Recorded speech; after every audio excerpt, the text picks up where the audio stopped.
Lieber Gott, zwei mit Tod, wann ich werden so wieder abstinent. Dazu hab ich kein Talent, nur ein Wein schenkt's mir rein. Ich bin heut, weil's mir gefällt, immer lustig, lebensfroh. Vor mir raus irgendwo sing ich das als heut. Jesus, Freundl, ausgesteckt ist, da gibt's Weindeln gut und süß. Gibt's mir geschwind ein Lied daher, fallen mir ist Kammerleer. Jesus, Freundl, ausgesteckt ist, da gibt's Weindeln gut und süß. Gibt's mir geschwind ein Lied daher, aber höher geht's nicht mehr.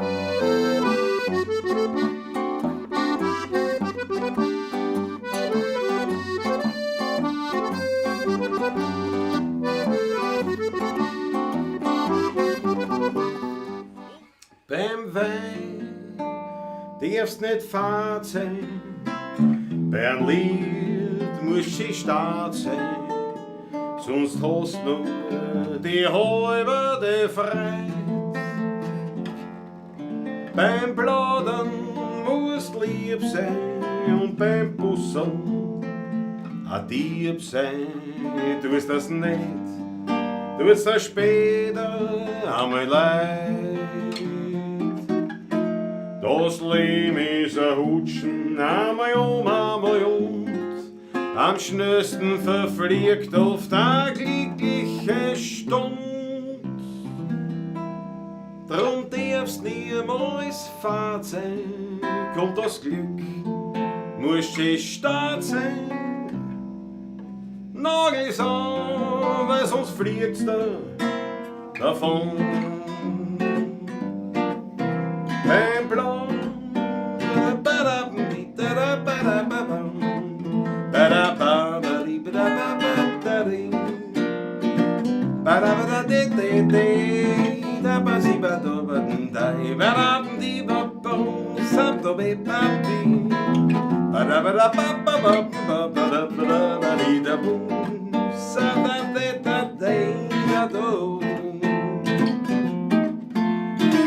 das Leben ist ein Hutschen, einmal und am schnellsten verfliegt oft eine glückliche Stund.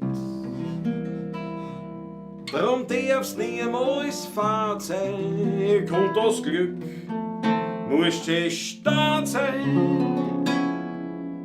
Nagels an, weil sonst fliegst du davon.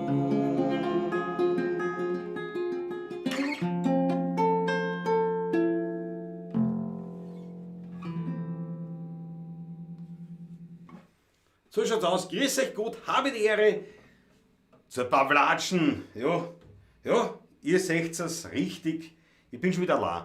Aber ich bin gleich mal total überrumpelt gewesen, dass es schon angefangen hat. Weil ich ja natürlich vom letzten Mal total panisch war, ob das Lied nicht hinhaut. Nicht? Und jetzt hätte ich ja den Patrick nicht dabei, der mir da reinschreiben kann. Aber es hat funktioniert. Also scheinbar sehen wir alle, hören wir alle, das dürfte alles funktionieren. Ich hoffe, der Ton passt. Ein bisschen leise vielleicht. Ich sitze schon wieder da blöd. Akustisch sitze ich schon wieder blöd. Glaube ich. Na, ist ja wurscht. Schön, dass du da seid, wir freuen uns. Der Patrick freut sich auch grundsätzlich, nur leider, wir haben gespielt jetzt in der buckligen Welt in Bad Schönau. Und dann haben wir Aftershow-Party gehabt im Marvihof, war ganz leibernd. Nur ist beim Heimfahren, hat dem Patrick da ein Viech gestochen. Da hinterm Urwaschleine. Und ja, hat er gesagt, erst das tut weh, bis deppert, das ist ja Wahnsinn. Nicht? Und heute in der Früh, gestern in der Früh, sagt er, bist du deppert, ich hab Schellweh, das ist ja, das ist ordentlich ein Diebe geworden. Naja, und jetzt hat er mich angerufen und gesagt, du, ich hab schon einen Termin beim Arzt. Schellweh, Fieber, alles Mögliche, so eine Urwaschelseiten, ein Ferengi quasi gleichsam. Hat er gesagt, ich weiß nicht, ich glaube nicht, dass ich da gut aufgekommen bin in der Pawlatschen. Und ich gesagt, na so wie es klingst, nicht. Also ist wieder eine Solo-Pawlatschen, ich hoffe, ihr seid uns nicht gram, dass ich das wieder allein mache. Aber ich muss da weg, weil da ist eine ganz eigene Akustik. Ich ruck zu weiter. Das muss ja gehen. Warte mal, gleich der erste Umbau. Achso, warte mal. Warte, bleibt entspannt. Warte, wie geht denn das? Ich muss auf die Kabeln aufpassen. Ich will das alles. Nein, so geht das nicht. Da so 4, 2, 3. Also für mich ist es besser jetzt. Da ist die Raumakustik. So, naja gut, alles Gute, sagt der Michael Unger, danke schön. Ja, Faccia-Motor ist dabei, Steine 07, Hannel D, Geri 1.0, Rudi Korbes, Rodolfo Corbezo. Ja, Christoph Radau fragt noch den Patrick. Ja, das ist wirklich ein Wahnsinn. Karin Albertine Pristonik, Christoph Acker. Technik geht, weil Patrick nicht am Kabel sitzt. Ja, das kann man so sagen. Christoph Acker, bist du eigentlich trocken, bist nass geworden? Weil es war eine grandiose Geschichte. Am Sonntag hat dann noch die Daniela Schlögl und der Christoph Acker, die beim Konzert waren, haben sie dann noch zu mir zur Klause aufgeschaut, vom Abihof auf. Und die Daniela mit dem Auto unterwegs, der Christoph aber mit dem Motorradl. Und dann habe ich gesagt, weil am Nachmittag habe ich dann Besuch gekriegt, habe ich gesagt, jetzt muss ich die raushauen, sozusagen, es tut mir leid, aber ja, ist er so. Und dann haben wir geschaut in die bucklige Welt und es hat nicht gut ausgeschaut. Und wie man ja gelesen hat, dann vielleicht auch der eine oder andere mitbekommen, es hat ja dann wirklich Unwetter gegeben, wo der Zöber am Bach unten übergegangen ist und so weiter. Aber auf jeden Fall habe ich ihm dann angeboten, Christoph, du kannst ruhig bei mir bleiben, ich kann die so nicht ausschicken, aber er hat gesagt, er gibt es und vielleicht wird er nicht nass. Das würde mich interessieren, Christoph, schreib mir eine, ob du nass geworden bist, das würde mich wirklich interessieren. Ja, Karl Duschl, Landtagsstromer Markus, der Beiner, diese große Freude, Maggie Pemperton, schönes Lidl, schreibt's kleine, danke schön Maggie, aus München, Fritzl, Startguss, Hubert Hinkhofer, Mannshow, One-Man-Show. Und ich bin so froh über diese Kommentare gewesen, jetzt beim Spielen, weil ich dann gemerkt habe, dass ich wirklich live bin. Nicht wie beim letzten Mal, wo das daneben gegangen ist. Bernd Roh, Franz M., Daniela Stögel, jawohl. Ja genau, die Technik dürfte funktionieren. Ja, ausgezeichnet. Was haben wir noch? Weitgeld, Christian Ewald. Heute nur halbe Besetzung, ja. Ist es so. Irme Hinkhofer, Roland Sperg aus dem Weihviertel, grüß dich gut. Natascha ist auch dabei. Ja, Christoph Radau, Marinus Herzl. Super. Buonasera, cari Babracisti. Er macht das Original. Super. Michael Unger habe ich glaube ich schon gesagt, Faccia-Motor habe ich auch schon gesagt. Wurscht. Der Maike, den habe ich noch auslassen, glaube ich. Ansonsten alle da. Alle da, was Rang und Namen Austrian-Rainer. Werner Wichtig, jawohl. Und der allererste war Landtagsstromer Markus, heute im Chat. Große Freude, taugt mir sehr. So, jetzt bin ich wieder unten. Patrick wird schon alles Gute gewünscht. Was haben wir da? Habe ich jetzt was verpasst, natürlich. Martin Rexeis. Ja. Aus Nizza. Jawohl. Jetzt habe ich mich komplett da verzettelt. Wolfgang Kudin. Ja, aber es ist aber Hit. Das gefällt mir. Hannel D. sagt das richtig. Jösses. Gute Besserung. Das ist ja dieses Wienerische, das gefällt mir immer gut. Jösses. Das gefällt mir. Ja, wir werden das gleich machen. Sind Sie nicht abgesoffen in Botschenau? Sheriff Andi. Nein, wir nicht. Also zu unserem, wie wir gespielt haben, das war noch ein schönes Wetter, das ist dann am Sonntag gekommen. Und nein, das ist schon, also da haben wir so einen Bach, der Zöber am Bach ist das.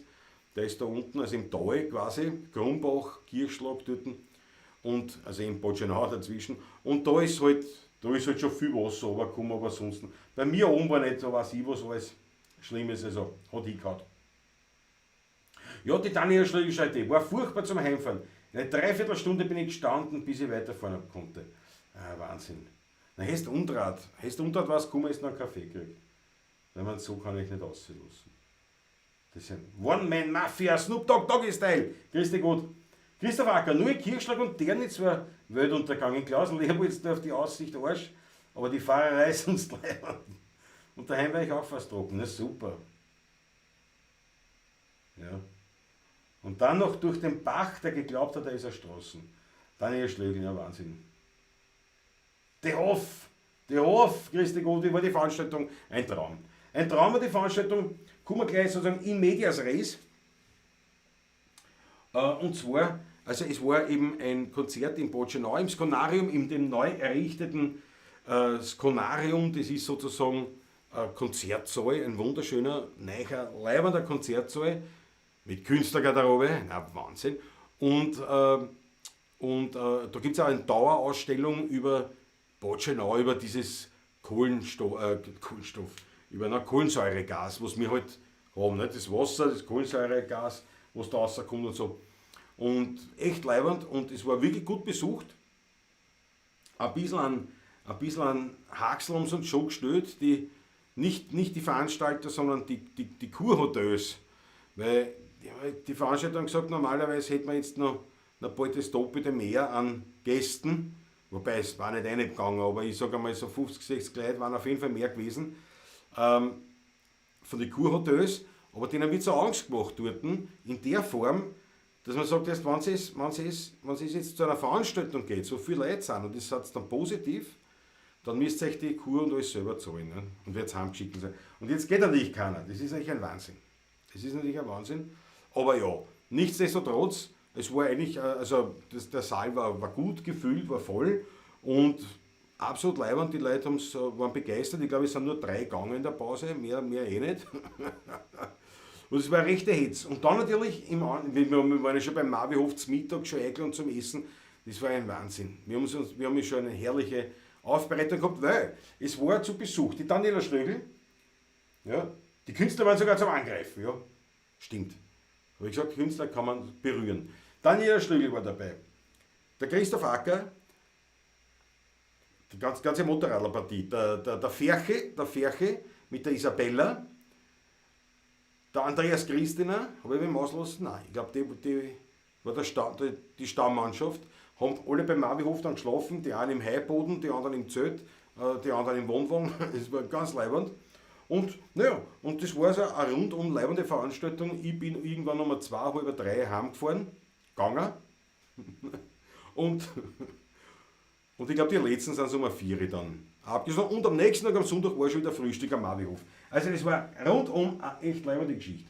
So, mit Insektenstich sollte man sich nicht spielen, vor allem wenn man nicht weiß, was gestochen hat. Und wenn man Fieber und Kopfschmerzen hat, dann immer sofort zum Arzt. Ich habe ihm auch gesagt, aber ich habe ihm eben gesagt, du hast sicher daheim aus der Allergiezeit vom Heuschnupfen so ein Allergiepulver, das hauen wir rein. Nutzt nichts, schadet nichts nach dem Motto. Ja, Konferenzschaltung, ja. Der war leibend, der Martin Rexeis. Spielt mit der Harmonika. Leibend. Na, das war's gewesen.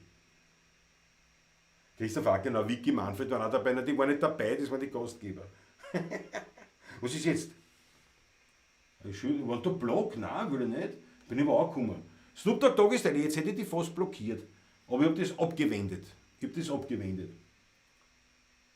Solange es nicht die Musiker sind, die gegangen sind, ein paar, ja, ich glaube 3 oder 4 Leute sind gegangen. So Gruppen. Weiß ich, haben sie was anderes erwartet? Keine Ahnung. Da muss man leben mit. Die Christopher, die sind um 3:30 ins Bett. Na bitte, das ist ein Wahnsinn. Nächstes Mal bin ich auch dabei, die hoffe. Ja, unbedingt. Und natürlich, der Plan steht noch immer. Gell? Der Plan steht noch immer. Wir warten, bis ein bisschen so diese Sommerzeit vorbei ist. Da machen wir das ganz würdig. Weil wir haben uns das schon so gedacht, der Patrick und ich, dass wir diese Veranstaltung, also einmal im Quartal, so eine Art Club 2 Sendung machen, also Club 16 halt, wo wir 2 Gäste haben, und zwar mit der Intention, 2 Gäste, die Fans von den 16er Buben sind. Also 2 spannende Leute, die aus irgendeinem Grund die 16er Buben sehr schätzen und eben Fans sind, und mit denen machen wir dann eine Plauderei. So einmal im Quartal, und da gibt es halt ein ordentliches Delikatesserl dazu, also ein Käse vom Feinsten oder halt, ja, was auch immer, nicht? Was kalt, so Häppchen. So, Dubtrad ist dabei, jawohl. Dankeschön also an alle, Dankeschön, die dem Patrick gute Besserung wünschen. Ich weiß nicht, ob er zuschaut. Ich glaube fast, der liegt wirklich da nieder. René Bolzern, jawohl, Christi Gott, schau auch wieder mal rein, das gefreut mich voll. Plan mit der Hoff nach Nizza, das war auch lustig. So, Leute, jetzt werden wir mal ernst. Bevor ich wieder Lidl spiele. Ich hoffe, der Ton passt, ich sitze da schlecht, das ist ja wurscht. Zirnsack, normalerweise schenkt man der Patrick, ich bin das gar nicht mehr gewohnt. Zierensack ist unser Winzer Dauertester, da freuen wir uns wahnsinnig heute zum zweiten Mal. Ein Bio-Weingut und zwar ein ganz leibende Leute. Also er und sie ganz leibende Leute sind daheim da bei jedem Speigen in Sierendorf.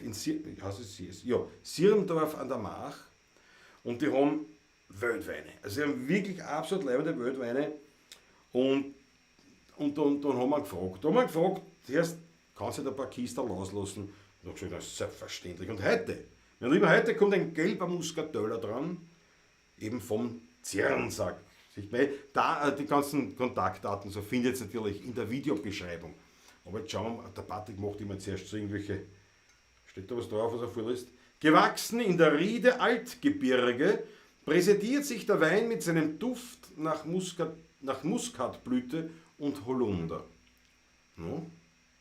No, 12%, mit denen ist so eine schlechte Bewegung, den haben wir uns eine.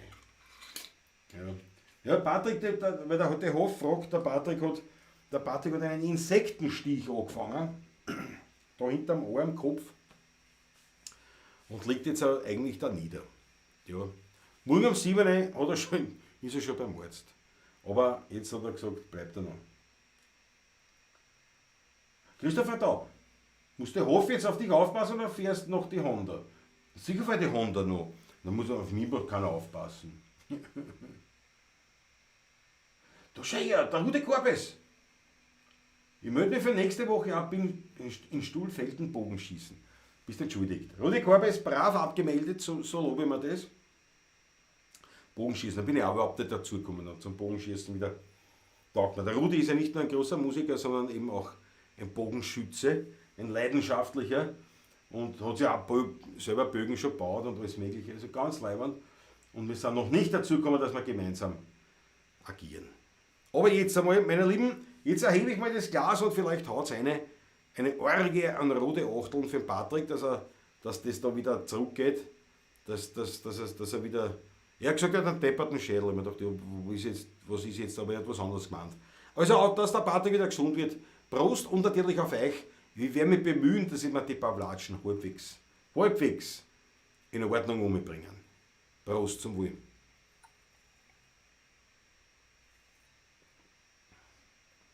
Ja, gelber Muscateller. Ein gelber Muscateller. Jawohl. Ja, ich meine, ich kann es halt überrascht machen, weil ich kenne die Weine alle schon. Ich habe die alle schon bei ihm verkostet. Und darum haben wir ja gesagt, Herrst, bitte, stift uns ein paar Kisteln, damit wir die als Dauertester haben. Und echt leibend. Sehr gut. So was habe ich noch verpasst.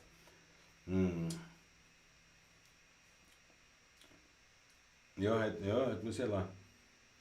Ein Insekt hat ihn getroffen. Verstehst du? Ich mit dem Motorrad, wir treffen lauter Insekten, aber die krepieren in dem Moment, wo sie an mir aufprallen.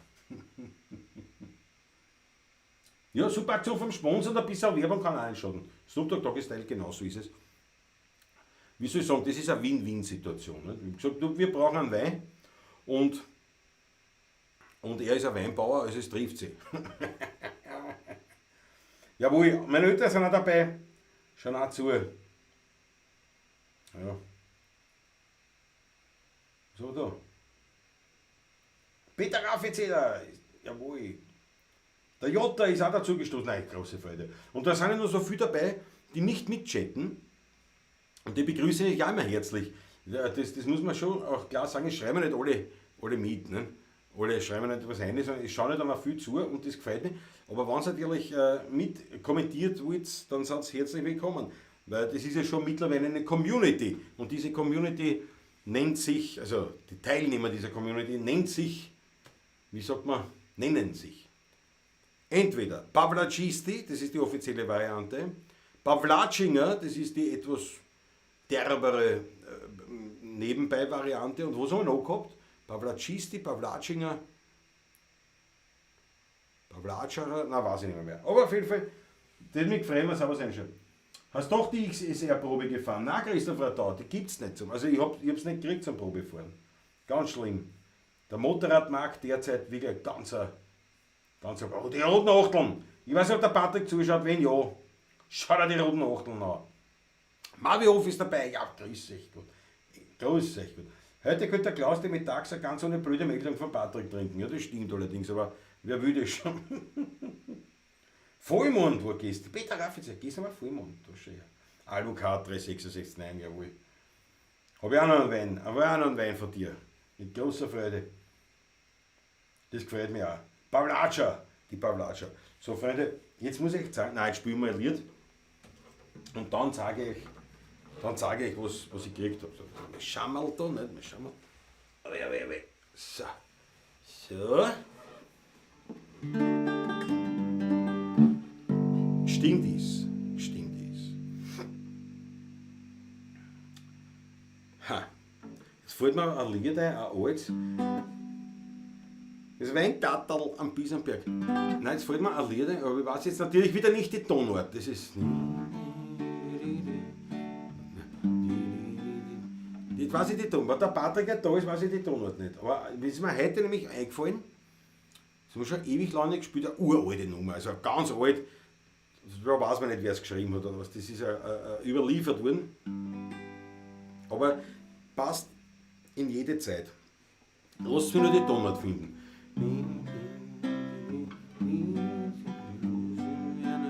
Probieren wir es in G, ist ja wurscht, sonst haben wir transponieren. Ne? Wir sind wie ein Häuserbaum, das ist eine Pracht. Wachsen wird Schwammeln in die Höhe über der Nacht. Hat man in der Mauer Rotstiften nein. Da wogeln die Giebebahn, dass man glaubt, das Haus fällt zusammen, weil die Kaluppen muss baufällig sein.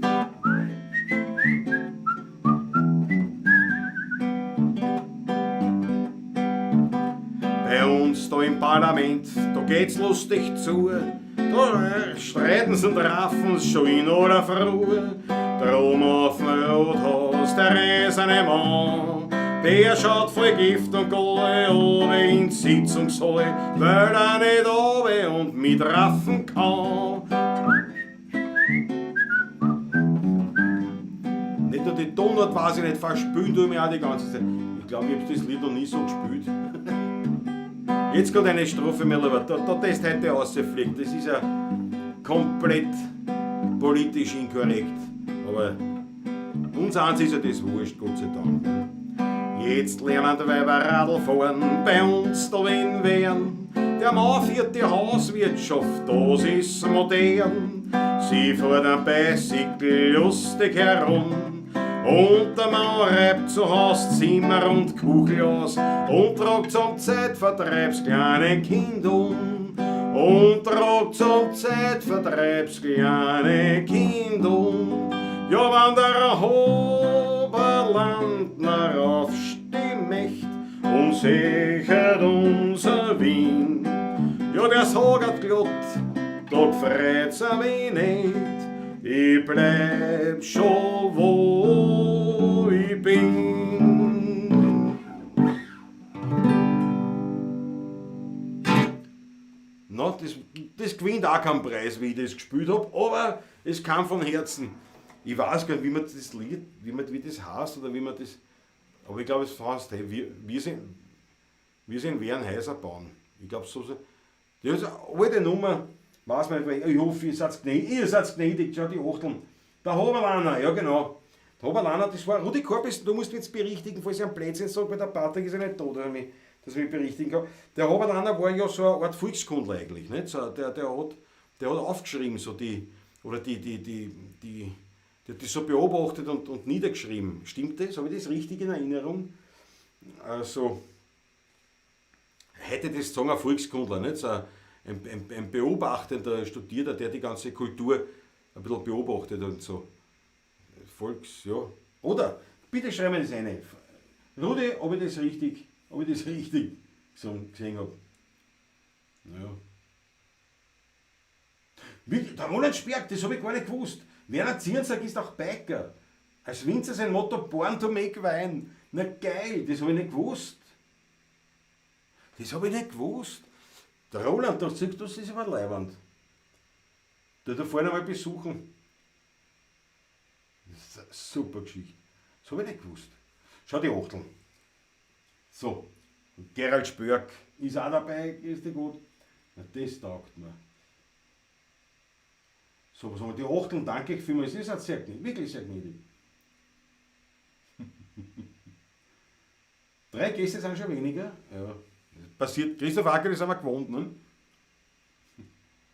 Eine Post ist nicht. Aber es ist wirklich, der Text ist recht aktuell eigentlich. Also jetzt bis vielleicht mit den Frauen, wobei, ja, auch irgendwo, nicht? Aber da sieht man, dass dieses Thema Emanzipation und das Ganze, dass das schon, weil das Lied ist sicher aus dem 19. Jahrhundert, Ende 19. Jahrhundert, Anfang 20. Sicher nicht jünger. Roland Speer, cool, noch nie gehört. Und die Achteln, dann schon Mama M. Mir hat's gefallen, sagt der Snoop Dogg Doggy Style, da drin geht drauf. Da drin geht drauf, dank der schönen Snoop Dogg Doggy Style. Aber ich habe so einen Blödsinn sagen, das ärgert mich dann selber. Aber ich glaube, ich muss immer so eine Kummer ein bisschen, ne? Eine Stunde, 2 und ein Bouteille, ne? Dann geht es schon. Ja, wo die Korb ist, ich glaube schon, ja genau. Ja, na sicher. Der Robert Anna, das war eben so ein Forscher, ne? So ein Kulturforscher.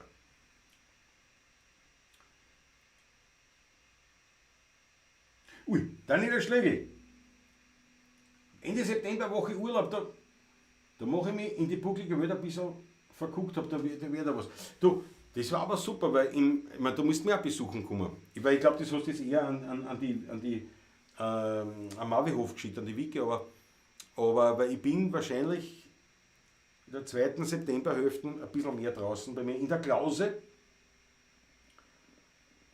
Sehr bissig, aber gut, Markus Bristoni. Ja, das war früher.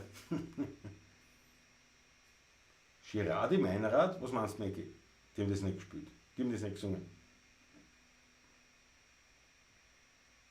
Der Christoph war da, war Wein holen, hat den Text, jawohl. Großartig. Jetzt muss ich echt sagen, ich muss schauen, wie ich das Büdel habe, weil das war wirklich ein Weltuntergang. Das war wirklich ein Weltuntergang. Und ich habe das und ja. Da habe ich es, pass auf, das schicke ich um mich.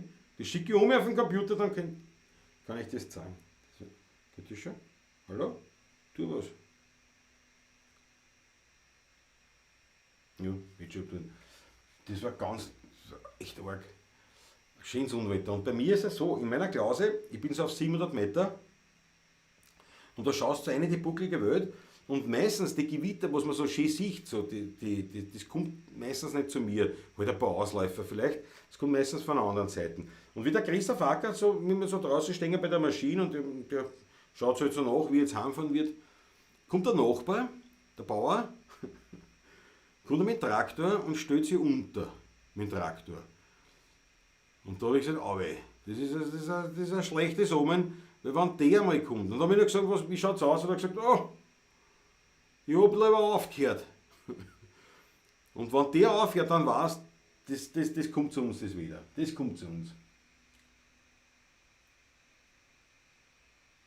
Ich sage, der 16er Buben reloaded, Andreas Christina. Endlich bist du auch dabei. Das ist Daniel Schlegel Klaus, natürlich lade ich mich wieder selber bei dir ein. Aber pass auf, zu Daniela kommen wir gleich. Aber vorher schaue ich, ob ich jetzt das da habe. Ja, schaut sich das an. Ich hau das da rein. Geht das? Hallo? Jawohl, schaut sich das an. Das war. Das war. In diese Richtung musste Christoph Acker mit dem Motorrad fahren. Aber würdig, würdig. Das ist für mich von der Klause um. Ja, gell? Nicht schlecht, nicht schlecht. So, Daniela Schlegel. Jetzt kommen wir aber da, die Daniela ist ja ein Wahnsinn. Muss ich gleich einen Schluck trinken auf die Dani. Weil sie ist ja nicht nur gekommen zum Konzert und alles. Und den mag so schönen Gruß, gell? Der hat er nicht kennen, der war beim Bruder beim Feiern, der hat einen 40er gefeiert, glaube ich. Ja. Mit einem Auszug der 60er. Auszug ist eine gute Idee. So, und auf jeden Fall, die Daniela Schlegel ist ja quasi mittlerweile, kann man schon sagen, meine ganz persönliche Kräuterhex. Im besten Sinne. Und da ist gekommen mit einem Pschorpackerl, Nein, aber mit der Ansa war. Und das möchte ich euch jetzt nicht sagen, ja, weil mich so drüber gefreut. Und zwar habe ich natürlich gekriegt, ich glaube, das ist wirklich der letzte. Der letzte Nussschnaps, der war gut. Ich habe einmal eine Flasche gekriegt für ihren Nussschnaps und das hat echt wirklich nicht lang gehalten. Das war zu klein.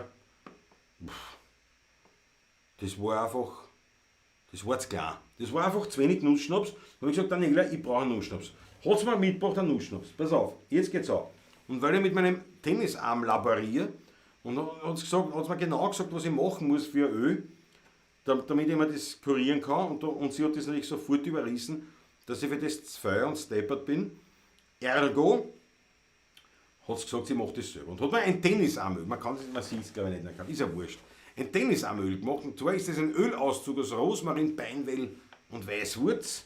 Ich meine, ist vielleicht jetzt für die Wiener Lied-Fans, die so, aber ich spüre ja gleich wieder was. Aber trotzdem. Und ich weiß nicht, ich müsste fragen, ob man das jetzt bei der, aber ich glaube schon, Wikis Welt, müsst ihr aufschauen. Ich glaube, da gibt es ja eine Homepage sogar, oder Wiki? Schreib eine, wo man das erwerben kann auf deine Produkte. Einen Teil kann man, glaube ich. Und dann haben wir ein Mücken- und Zeckenschrecköl, also quasi Autan für unser eins halt. Und falls ihr da was sticht, das ist ein Wahnsinn, falls ihr da was sticht, gibt es da so ein Spitzwegerich für die, das war jetzt was für den Patrick, ne? Hat aber gekriegt, der Patrick hat ja auch so einen Sackerl gekriegt, der kann sich das da aufhören, aber ich glaube, der braucht schon was Stärkeres mittlerweile. Dann, ist noch immer nicht aus. Kann da was lesen? Rolandsberg, da wollen wir hin, super schöner Ausblick, ja. Oder da müsst ihr mal vorbeikommen. Aber ich habe eher ein Gästezimmer, weil wenn sie mal dort sind, kommt es nicht mehr heim. So leicht, also nicht an dem gleichen Tag. Aber Wein habe ich auch. Ja, Marvihof, da war es noch schön. Also ja, in Marvihof, also kann man den, warte mal, den Marvihof sieht man, gell? Wo habe ich denn das jetzt da? Da. Ja, das Gebäude ganz rechts, am rechten Bildrand dort, das ist der Marvihof. Siehst du, das habe ich vorher gar nicht geschaut gehabt, ja, richtig. Und rechts weiter war dann Kirchschlag, das sieht man auch schon, aber es ist da nicht am Foto. Ja. Ja, das ist ein Wahnsinn, So. Im Moped kannst du dich leicht mal unterstellen, zum Beispiel in einem Bushäusl. Naja, ja. Peter Richtinger. Peter Richtinger ist da, jawohl. Ja, bis auf die Unterhosen ist es los. Das habe ich mir gedacht, Christoph. Bis auf die Unterhosen los. Ja.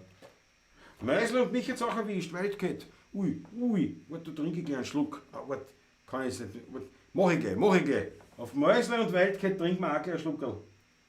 Eine kleine Facebook-Seite gibt es, aber kaufen darf ich leider nicht. Die Auflagen sind zu streng. Ja, okay. Ui, Landesstrom hat auch 2 Wespen im Ärmel gehabt. Ja, das ist immer. Ich bin gefahren, das war letztes Jahr. Ich fahre und da hat es scheinbar irgendwie halt auch Wespen da auf dem Helm gelöscht. Und die ist halt durch die Lüftung irgendwie reingekommen. Oder keine Ahnung, wie die auf einmal war die hin. Und die war aber quasi damisch. Oder ich glaube, die ist hin. Und da ist irgendwann so innerhalb vom Visier ist da was runtergefallen. Ne? Und ich bin so mit dem Augenwinkel, weißt du, wir sind gefahren, mit dem Augenwinkel habe ich geschaut, was ist denn? Ich dachte, das ist ein Wespen. Aber die ist hin. Nicht? Also, die dürfte da hinwollen sein. Aber dabei war die nur damisch.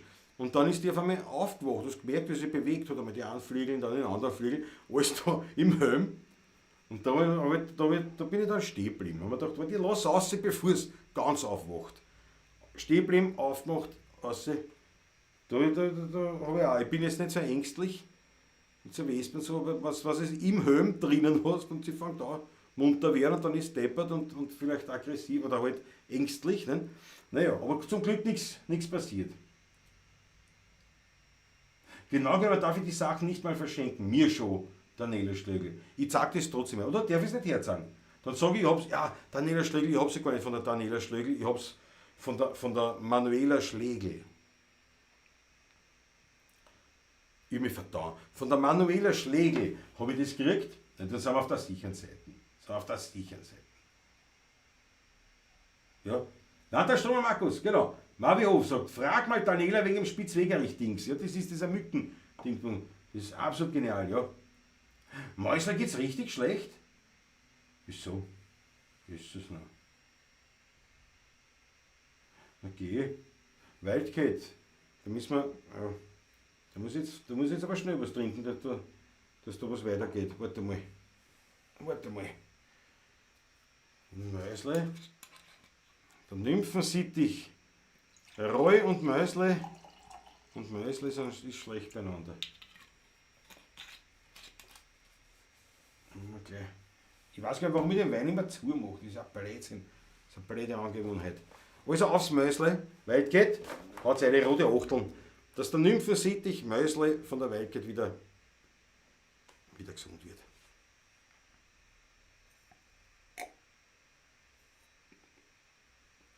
Mit Muscatella-Traube habe ich drauf getrunken, das hilft sicher. Es hilft sicher. Das Mäusle, ja, der Hof fragt. Der Hof fragt, wer ist das Mäusle? Der Nymphensittich von der Wildcat. Ja. Und das ist natürlich auch Fan, ein 16er-Bum-Fan. Mäusle ist ein 16er-Bum-Fan, genauso wie der Roy, der zweite. So, also auf Erdbeermarmelade, Marillenmarmelade. Sehr kleine Gläser, aber immerhin. Und jetzt, pass auf. Schaut auf uns eine, die Achteln fürs Mäusle. Ich danke euch schön. Wildcat, das ist fürs Mäusle. Die Achteln von eine. Muss ich gleich wieder riechen. Ohne batiges Glas aufgeschmissen. Keiner schenkt den Wein ein. Ja, das macht nicht fertig. Macht nicht fertig, dass ich das selber mache.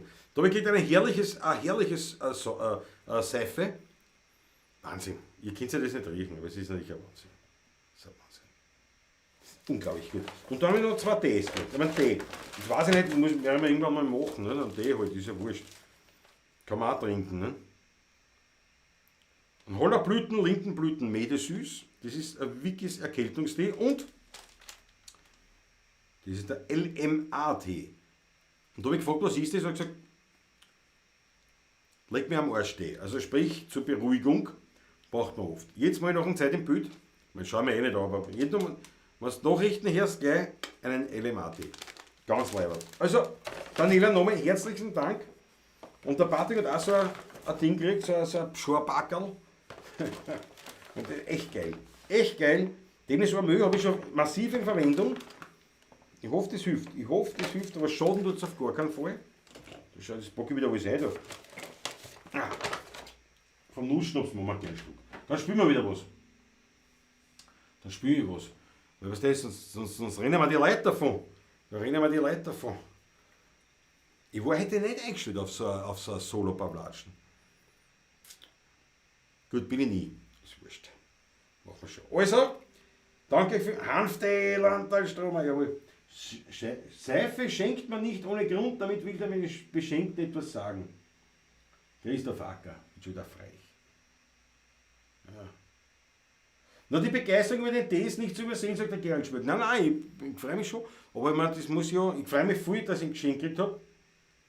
Aber halt, ich muss erst schauen, wo ich das in meinem Alltag dann integrieren kann, so einen Tee. Nussschnaps zum Beispiel, 6 Tee, kann ich mir gleich machen.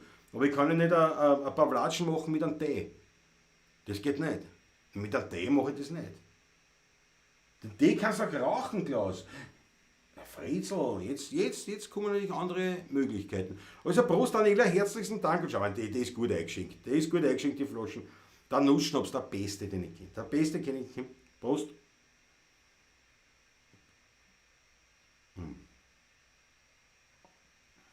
Ein Glase, der hat den Ei. Wahnsinn. Ja, ist so gut. Der hat den Ei. Glase, der hat den Ei. Die Nuss gehört auch ins Sackerl. Nein, die Lose besteht aber einmal da. So, warte, der Rudi Korbes. Was ist im LMA-Tee drinnen? Ja, na klar, ich habe jetzt ich kann ja nicht ein Stamperl holen. Der Snoop Dogg ist Teil, ne? Ich kann ja nicht jetzt aufspringen und ein Glas holen, weil da habe ich nicht den Patrick, wo ich sagen kann, unterhalte dabei die Leute. Geht nicht, daher muss das so. Ein Jagertee zur Adventszeit, das ist schön. Oh, mit dem LMA-Tee. Weil der Rudi Korbes kommt, was drin ist, wo ist ein Haufen drinnen. Lavendel, Rosenblüten, Schafgarbe, Hopfen, Hanf, Ringelblume, Arnika, Löwenzahn, Brennnessel, Melisse, Orangenschalen, Johanniskraut, Hollerblüten, Lindenblüten, Pfefferminze. Den Rum musst du selber rein tun. Den musst du selber rein tun. Na herrlich. Na, große Freude. Wirklich auf jeden Fall ganz leibend. So ein großes Backern. Und es ist wirklich, ich muss das sagen, aber wird mir gesucht, als Musik spielt, Michael Unger, ja. Siehst du, aber ich habe schon zur Gitarre gegriffen. Man auch schon gedacht, nicht? Dass man ein bisschen was spielen muss, aber wieder. Was der Andreas Christian hat auch einen Sackerl gekriegt von Daniela, aber ohne Nussschnaps, ja, weil ich den letzten gekriegt habe. Daniela hat gesagt, das ist die letzte Flaschen, also das hergibt. Ich hoffe, es ist nicht überhaupt die letzte, sondern die letzte, die noch nicht selbst getrunken wird. Und die habe ich gekriegt. Und das hat mich sehr geehrt. Aber was mir besonders taugt, und das meine ich wirklich ernst, es gibt auch nichts Schöneres, und ich weiß, das ist so ein bisschen so kitschig, wenn man das redet, aber es gibt auch nichts Schöneres als selber gemachte Sachen. Wenn du was selber machst, und das taugt mir. Das taugt mir. Wenn ich von Freunden kriege, eine Marmelade oder was weiß ich, einen eigenen Saft oder so eingelegte Geschichten kriege ich oft von Freunden. Also so selber gemachte Sachen und eben so ein Saft oder eine Kräutermischung. Das macht mir mehr Freude, muss ich ehrlich sagen, als, ja, als ein besonders großzügiges finanzielles Geschenk. Wo du sagst, ja, das war teuer, freue mich auch natürlich. Aber so dieses selber gemachte, das hat nochmal so dieses Quäntchen Besonderheit an sich. Und deswegen, das taugt mir voll. So, jetzt spielen wir was. Also ich.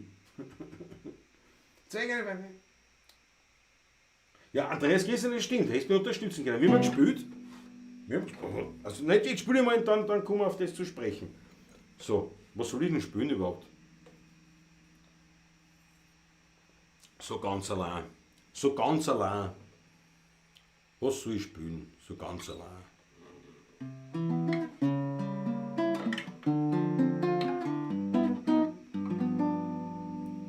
Zwischen Nussberg und Donau, am Rande von Wien, da liegt ein ganz kleines Dörfle mit kleinen Häusern darin. Und gleich bei der Kirchen ums Eck,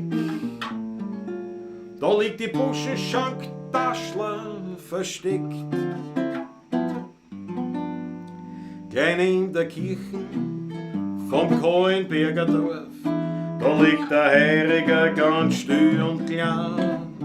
Der Wein ist herrlich und noch ehrlich, und Musikanten spielen dort da die alten echten Wiener Lieder vom Tod, vom Wein und von der alten Zeit. Drum findet man mich dort immer wieder, und ich find dort Gemütlichkeit.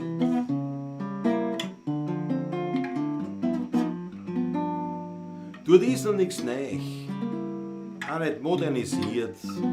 Vom Essen das Beste findet man dort garantiert. Für Frohsinn, Hamur und für Glückling darin. In der Buschenschank-Taschler am Rande von Wien. Gleich in der Kirche vom Kohlenberger Dorf, da liegt der Heiriger ganz still und klar. Der Wein ist herrlich und noch ehrlich, und Musikanten spielen dort auch die alten echten Wiener Lieder vom Tod, vom Wein und von der alten Zeit. Drum findet man mich dort immer wieder, und ich find dort Gemütlichkeit, und ich find dort Gemütlichkeit.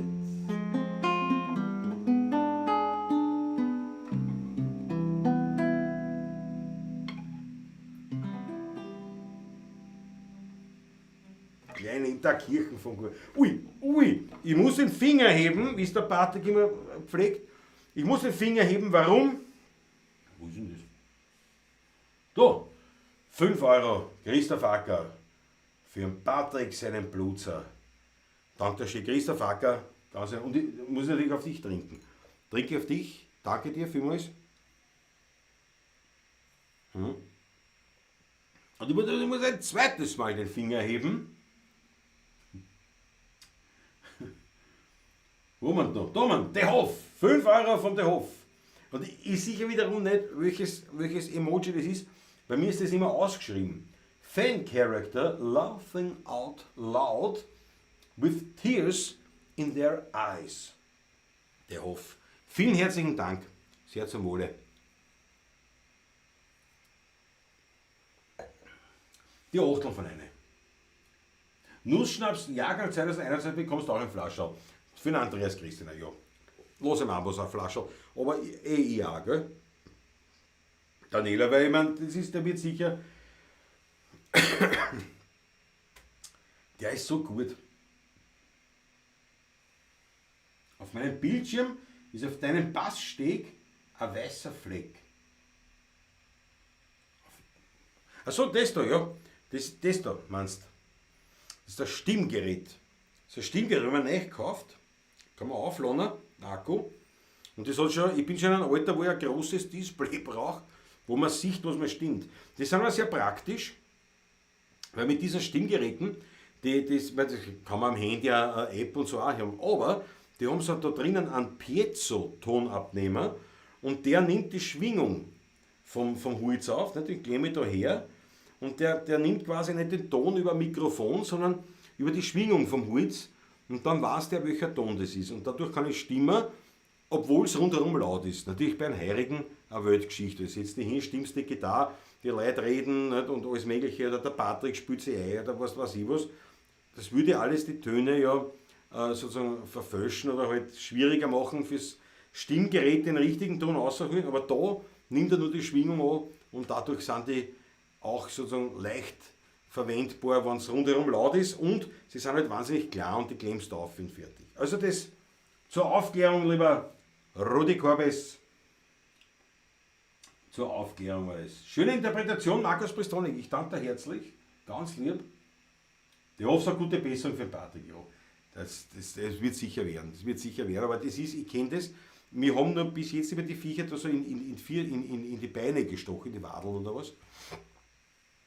Und da ist bei mir auch so, dass es dann bei manchen, weiß ich, die Krippelmücke oder wie sie alle heißen, dass bei manchen Viechern das halt dann wirklich so war, dass das so Tage später oft erst, dass es so weh da hat und dass es richtig ins Muskelgewebe eingezogen ist. Und ich bin katscht, also ich bin richtig gehumpelt, obwohl mir nur ein Viech gestochen hat. Was hast du denn gemacht? Ich sag, nicht ein Viech gestochen, was soll ich machen? Weil sie so, saumäßig weh. Und was ist da im Kopf hast, das kann schon Blätter hergehen. Ja.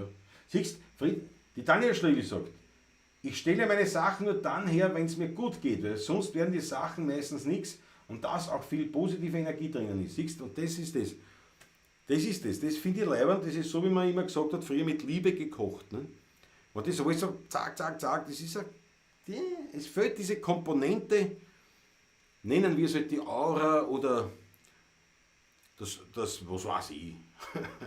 Es fehlt dieses Etwas, diese spirituelle Ebene, die da mitspielt und das ist aber leibend und da macht man sowas, wenn es auch gut geht. Ne? Und der Patrick und ich, wir haben das immer so gesagt, es gibt ja auch Tage, wo es uns nicht so gut geht, aber wir haben irgendwie so gelernt, dass wir, wenn es uns einmal nicht so gut geht, dass wir trotzdem, ja, das ist jetzt ein blöder Vergleich, fast wie ein Spitzensportler, nicht, der ja auch seine Leistung bringen muss, ob es ihm gut geht oder nicht, der muss da runter, oder der muss halt das machen, was er da macht. Und wie man sich eigentlich auch so angewöhnt, dass wir eigentlich schon, fast das schon gewöhnt sind, dass wir auf ein gewisses Label automatisch kommen. Nach dem Motto, wie der Patrick immer sagt, bin mir die Bedingungen, aber wenn der Rutger Mata mal spielt, dann ist die Sache erledigt. Und das ist wirklich so ähnlich. Ja. Aber das hat mit dem auch zu tun, dass man auf einmal automatisch in positive Vibes reinkommt. Bitte rauf jetzt ein Lonely Boy, oh Lonely Boy. I'm just a lonely boy. Voll Wiener Live und unplugged, fast wie früher auf MTV. Ja, genau, Snoop Dogg Doggy Style. So, oh, ich bin schon wieder hinten noch mit der Ding. Mit Chat. Warte mal, jetzt ist schon da. Ja. Ja genau, der Snoop Dogg Doggy Style. Vor 150 Jahren hätte man diese Technologie als Hexenwerk bezeichnet. Ja. Aber ich meine, ist uns wurscht, oder? Snoop Dogg Doggy Style. Sie können es auch heute noch, was auch immer bezeichnen, die machen, was geht. Wie das die Druiden gemacht haben, jawohl, genau. Die besten Rezepte beginnen mit, man schüttet den Cognac in den Koch. Antal Stromer, wir verstehen uns. Markus, wir verstehen uns. Zuerst einmal immer, wenn man was kocht oder was macht, zuerst ist es immer absolut ratsam, mal einen Schluckerl zu sich zu nehmen. Weil da ist ein Geist drinnen.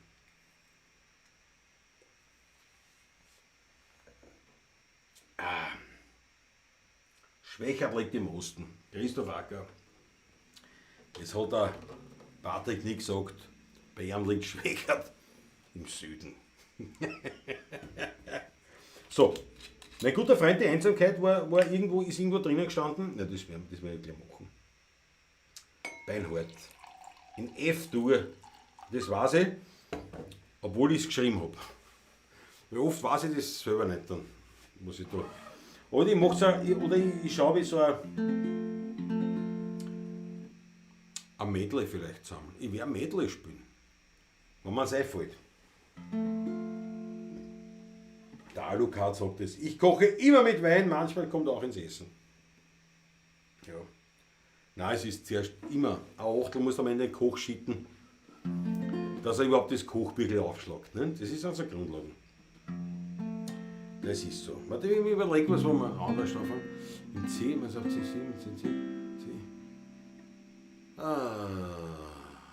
Mir wird schon was einfallen. Sag mir so, es ist ein Geld in die Haare schmieren und ich gleich dazu. Für die war ich sowieso alt, aber nur ein depperter Bub. Spar dir die Tränen, die an deine Schienen, die liegen wunderbar. Geh zurück zu deinem Alten, der soll auf dir halten. Ich hab längst vergessen, wie schön's mit dir war. Wir sind eine Weltpartie, ja, eine Weltpartie. Wir sind die Weltpartie von Wern. Alle Leute kennen mich, weil ich bin von der Weltpartie von Wern. Gängen wir auf den Wein, der schenkt der Zierensack Viertel, ja so haben's Hauer gern. Jeder stimmt ein Liedl, aber jeder von uns singen kann jetzt. Verstehen Sie mich? Und daheim geht's zurück mit Singen, gell? Wir sind eine Weltpartie, ja, eine Weltpartie. Sowohl die Damen als auch die Herren. Wir sind eine Weltpartie, ja, eine Weltpartie. Wir sind die Weltpartie von der Welt. Ich geh gemütlich heim, da steigt man wie am Damm. Ja, aber ernst, da hab ich geflucht, was ein Besoffener auf der Straße sucht. Da hat der Lackel blärt, was suchen sie auf der Erd? Da hab ich diesem Grobian erklärt. Ich suche mein Gleichgewicht auf alle Viere, weil anders find ich's nicht, nein, das Gspiere. Ich hab's bestimmt noch gehabt vor einer Stunde. Jetzt gröl ich dumm, alles wie ein Hund. Ich such mein Gleichgewicht, das brauch ich wieder. Sonst hat's nach jedem Schritt mich wieder nieder. Und wenn ich's gefunden hab, zahl ich einen Liter Wein. Fangt er dann wieder an, die umeinander Grölerei. Ich glaub, meine Erbtante wird 140 Jahre. Ob ich die Erbschaft oder leb, ist nicht ganz klar. Sie hat die Tausender in Schuhe und ich kann's brauchen. Renn schon im Schuh, hab nix zum Tschechern, nix zum Rauchen. Sie lebt bescheiden, unsere Tante Melanie. und die Verwandtschaft wartet schon lang auf die Marie. Es ist eine Ungerechtigkeit auf der Welt.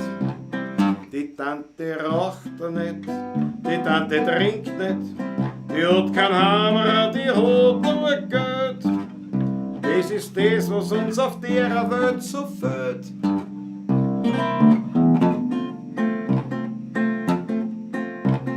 Stollen haben wir nix, genommen haben wir nix, na, wir sind die ehrlichsten Leute. Nur mit der blöden Arbeit hat ja keiner Freude. Wir drohen bloß Vierter, sind alle fix, aber tun dann Varietäten, aber tun dann wir nix. Und im Winter, da müssen wir uns plagen, weil da fahren wir mit Aufspritzwagen. Und im Sommer, da schreien wir selber, da kehren wir miteinander den Schnee. Ohne Unterstand beschließen wir unseren Lebenslauf. Da singst die letzten 2 Bücher, jetzt hört sich das Bücherlein auf. Da singst die letzten 2 Bücher, jetzt hört sich das Bücherlein auf. Steht meine Rose in Stall, bald kriegst du zum letzten Mal ein Sackel haben und ein Hai. Dann hängst das Geschirr an die Wand, bald kriegst du ein Halfterband. Dann kommt der Abschied für uns 3. Nehmt's mir die Bätschler weg, steht's was vor ihnen weg, damit es nimmer schon als her. Hängt's an die Tierachschloss, dann seid's mir endlich los, weil ich jetzt nimmer zu die Fuhrleit kehr. Die letzte Fuhr, das war keine Fahrt ins Paradies. Das hab ich kummer gesehen und das war mir gewiss.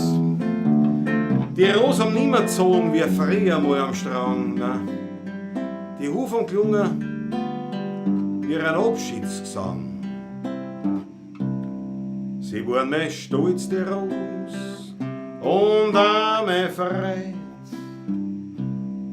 Heute rennen Dradeln schneller wie die Zeit. Steht meine Rose in Stall, bald kriegst du zum letzten Mal ein Sackel haben und ein Hai. Dann hängst das Geschirr an die Wand, bald kriegst du ein Halfterband, dann kommt der Abschied für uns 3. Nehmt's mir die Bätschler weg, stellt's was wo ihnen weg, damit es nimmer schon als her.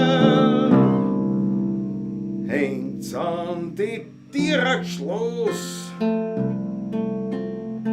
dann seid's mir endlich los, weil ich jetzt nimmer zu die Fuhrleit kehr.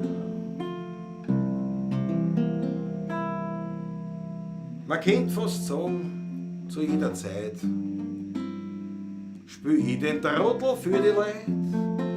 Und manches Mal platzt mir der Grum, da kennt den Wurstel jeder schlagen. Den Kasperl spielen, das stört mich nicht. Danke meinem Freund, der zu mir steht. Ein guter Freund hat immer Zeit. Mein bester Freund heißt Einsamkeit. Und bin einmal ganz allein, so sind wir dennoch immer 2. Ich und mein Freund, die Einsamkeit, mit ihm bin ständig ich zu zweit. Und will einmal allein sein, dann lade ich mir ein paar Freundl ein. Wenn ich wohin komm, sagt man gleich, geh unterhalt mich, komm ich lade dich ein. Ja, und so mach mein Hetzi ungeniert und krieg meinen Rausch so finanziert. So lachen wir beim Wein vereint, aber am Ende bleibt nur ein Freund. Ein guter Freund hat immer Zeit, mein bester Freund heißt Einsamkeit und bin einmal ganz allein, so sind wir dennoch immer zwei. Ich und mein Freund, die Einsamkeit, mit ihm bin ständig ich zu zweit. Und will einmal allein sein, dann lade ich mir ein paar Freunde ein. Und hat das Leben das Ende mir gebracht und kein Mensch mehr über mich dann lacht, so macht die Augen langsam zu und geh allein nicht dann zur Ruhe. Nur einer gibt mir noch Geleit, es ist mein guter alter Freund, die Einsamkeit. Ein guter Freund hat immer Zeit, mein bester Freund heißt Einsamkeit und bin einmal ganz allein, so sind wir dennoch immer zusammen. Ich und mein Freund, die Einsamkeit, mit ihm bin ständig ich zu zweit. Und will einmal allein sein, dann schlaf ich einfach ganz fest ein.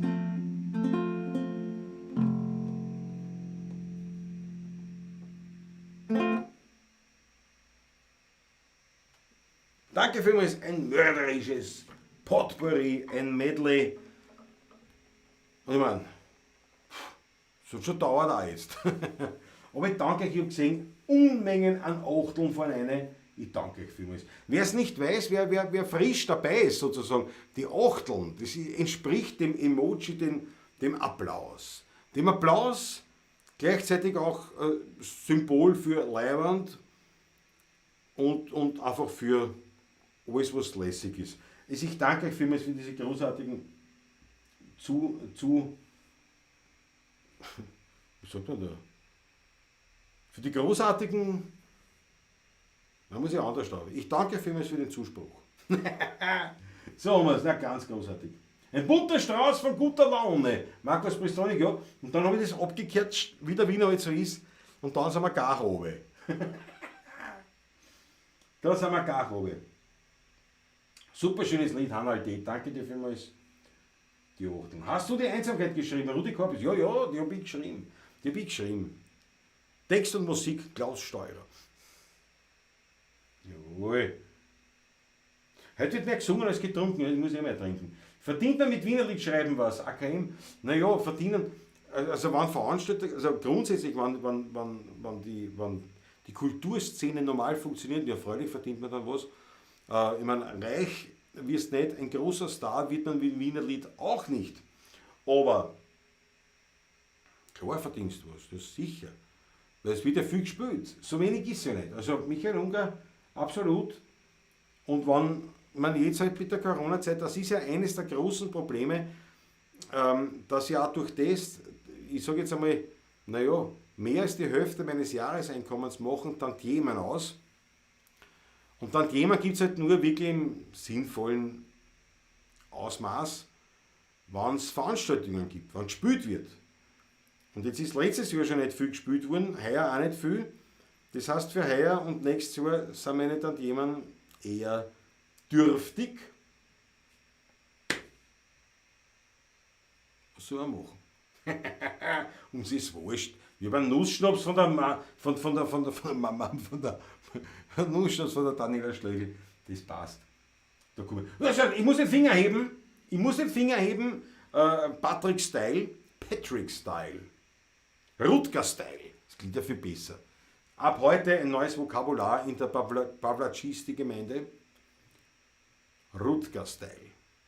Also ich erhebe den Finger an Rutger-Style und sage danke Andreas Christina für die 4,99 €. Einfach nur Weltklasse. Dankeschön.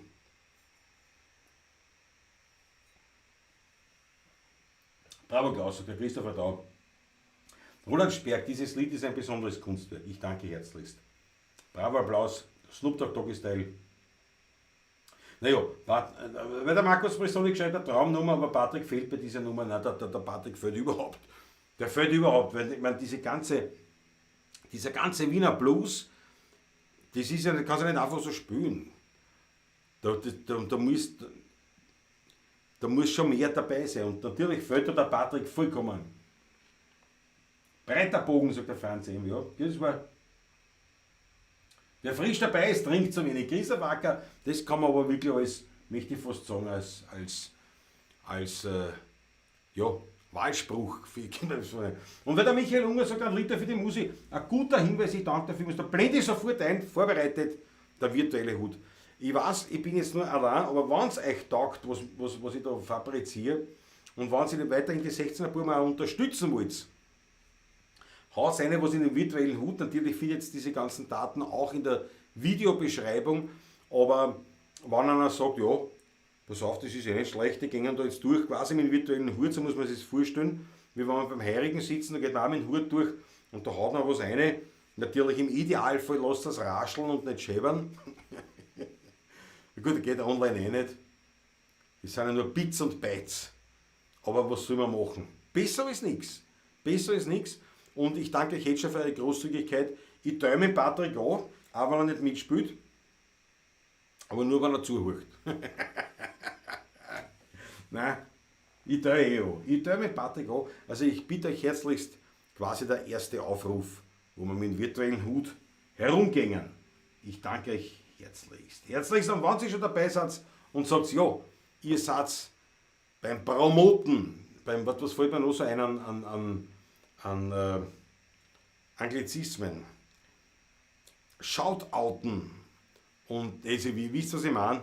Man sagt, ihr wollt uns unterstützen, nicht nur pekuniär, sondern auch digital möglich, indem ihr unsere diversen, wie heißt denn das, Plattformen liked, was habe ich da hingeschrieben? Followed, liked, subscribe, das habe ich alles auf Englisch geschrieben, aber es geht kürzer. Follow, like, subscribe, seid einfach dabei, das teilen unsere Inhalte, kommentiert alles Mögliche. Das bringt immer ein bisschen so dieses, bringt bei den Algorithmen der Plattformen ein bisschen was Viere und dadurch verlieren wir nicht. Seid dabei beim Telegram-Kanal, da kriegt ihr auch immer wieder alle möglichen Infos. Das ist quasi der Notfallkanal oft, wenn man sagt, es gibt kurzfristig irgendwelche Hinweise bei Veranstaltungen, bei Schlechtwetter oder sowas zum Beispiel. Ne?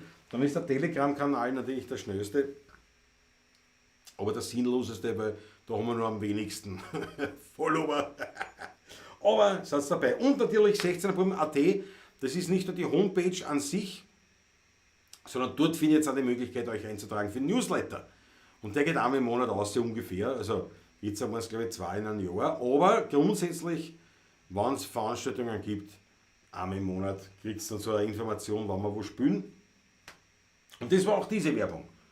Ja? Und wenn wir schon dabei sind, jetzt gleich zack, bumm, fleischleibchen.com/zonkoswelt ist der Link dorthin, wo wir den Merchandising-Shop haben, wo man also, ich glaube, 3 Motive und 5 Farben oder 4 oder so irgendwie an T-Shirts bestellen kann. Also auch hier. Dankeschön für euer Interesse, euren Support und so weiter und so fort. Und ich würde mich freuen, wenn ihr auch da reinschaut. So, genug der Werbung. Trinken wir was. Trinken wir was, meine Herrschaften, sehr zum Wohl. Jawohl, jawohl, so geht's. Also so viel zum 1 Liter für die Musik. Und, ja, und die dritte Möglichkeit ist natürlich dieser Super-Chat da im Chat. Da muss man mal ein Google-Konto haben und irgendwelche, was weiß ich, das 16. Ja, der Hof sagt, eigentlich ein Wahnsinnstext und auch irgendwie mit Wahrheitsgehalt. Ja, okay, es ist nicht, es ist mir schon gelungen. Das Einzige, was mich selber stört an diesem Lied, das ich geschrieben habe, die Einsamkeit, ist das, dass es nicht gut ausgeht. Also weißt du wo, das wäre viel leibender für mich persönlich. Man sagt, ja, es gibt diese Einsamkeit, es gibt diesen Gedanken, es gibt diese Momente des sich einsam Fühlens, aber de facto, also ich persönlich, ja, es gibt einzelne Situationen, einzelne Momente, aber nicht. Die Einsamkeit ist jetzt nicht das, was mich wirklich begleitet. Aber mir hat halt dieses Wortspiel auch gefallen. Ja. Wienerlied könnte ja im TV oder Radio laufen. Ja, könnte, mein lieber Michael Ungar, könnte, aber ich glaube, es wird sich auch nichts ändern, auch unter einem neuen, wie heißt das, Generalintendanten. Ist genau der gleiche. Naja, wisst ihr. Klaus, ich möchte nicht die Hoffnung nehmen, aber größer wirst du nicht mehr. Aber ein kleiner Star geht sich vielleicht noch aus. Naja, geht sich nicht mehr ein kleiner Star aus. Ich glaube, ich schaffe es nicht einmal mehr zur Prominenz, maximal zur Bekanntheit. Aber das schafft halt der, weiß ich nicht, das schafft der Serienmörder auch. Ne? Also das ist auch nicht so. Nein, aber man muss ehrlich sagen, wenn ich jetzt wirklich als tiefsten inneren Drang Berühmtheit gehabt hätte, dann hätte ich natürlich nicht Wienerlieder machen dürfen. Nicht? Weil ich war ein Jugendlicher, leichtsinnig, war in der Schulband, ich habe Gitarre gespielt, also ich hätte sicher viel machen können, aber natürlich Wienerlieder, das war mir schon klar von Haus aus, naja, das ist jetzt nicht, das ist nicht das Genre, was mich besonders aufhaut. Aber, was am meisten Spaß macht, naja, mehr brauchen wir nicht. Mehr brauchen wir nicht. Wiener Lieder im Radio, das wäre doch ganz was Tolles, ja. Das war da was Neues. Spotify natürlich, ja, Spotify ist überall. Ja, mit Erich Zipp kriege ich schon, natürlich ja, aber das ist ja quasi das Radioausstrahlung, die ist ja irgendwo im Ausland, so Kleinstradios und natürlich online. Online gibt es dieses Radio Wiener Lied, Maggie Pemberton, zu Recht weist du darauf hin. Man findet es wenn man eingibt, Radio Wiener Lied, ja, die sind im Prinzip halt zum Download oder zum Streamen so Radiosender mit Wiener Lied, aber gemeint ist ja wirklich die Breitenmasse, dass man sagt, man hat das in die Medien, dass die Leute das wieder mitkriegen, dass sie es wieder spüren, ne? So ungefähr. Ja, Christopher, erstaunlich, wie viel guter Wein in ein einziges Weinglas passt. Ja, das stimmt allerdings. Ja, schau, ich muss den Finger heben. Fritzl Stadtguss, ich muss den Finger heben, Rutger-Style, weil 10 Euro Fritzl Stadtguss. Ich danke dir vielmals.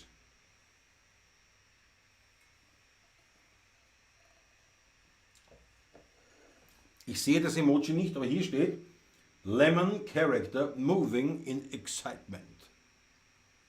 Klingt auch nicht schlecht. Der Patrick hat alles mit seinem Verein gearbeitet, ja. Daumen hoch nicht vergessen. Na, der Andreas Christener, ja.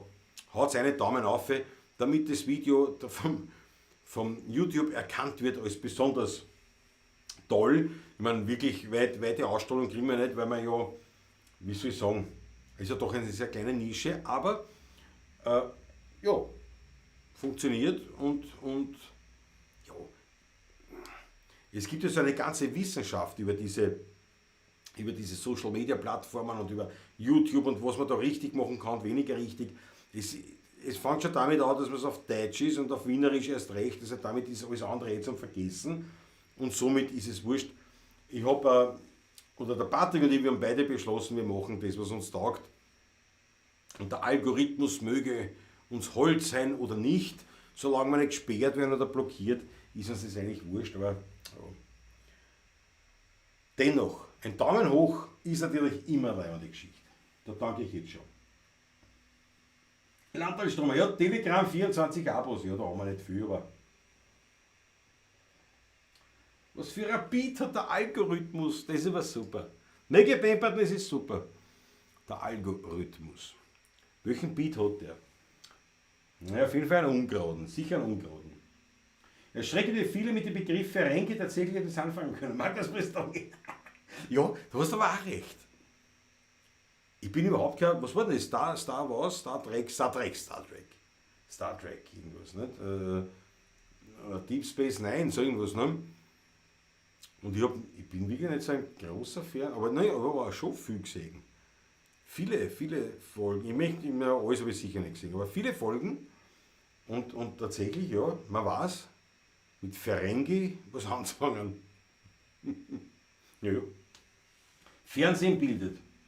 Diese Frage ist ein bisschen obligatorisch, aber gibt es T-Shirts auch in waschechte Männergrößen? Ja, Snoop Dogg ist halt einfach, warte, ich leite das nochmal ein, warte mal, ja.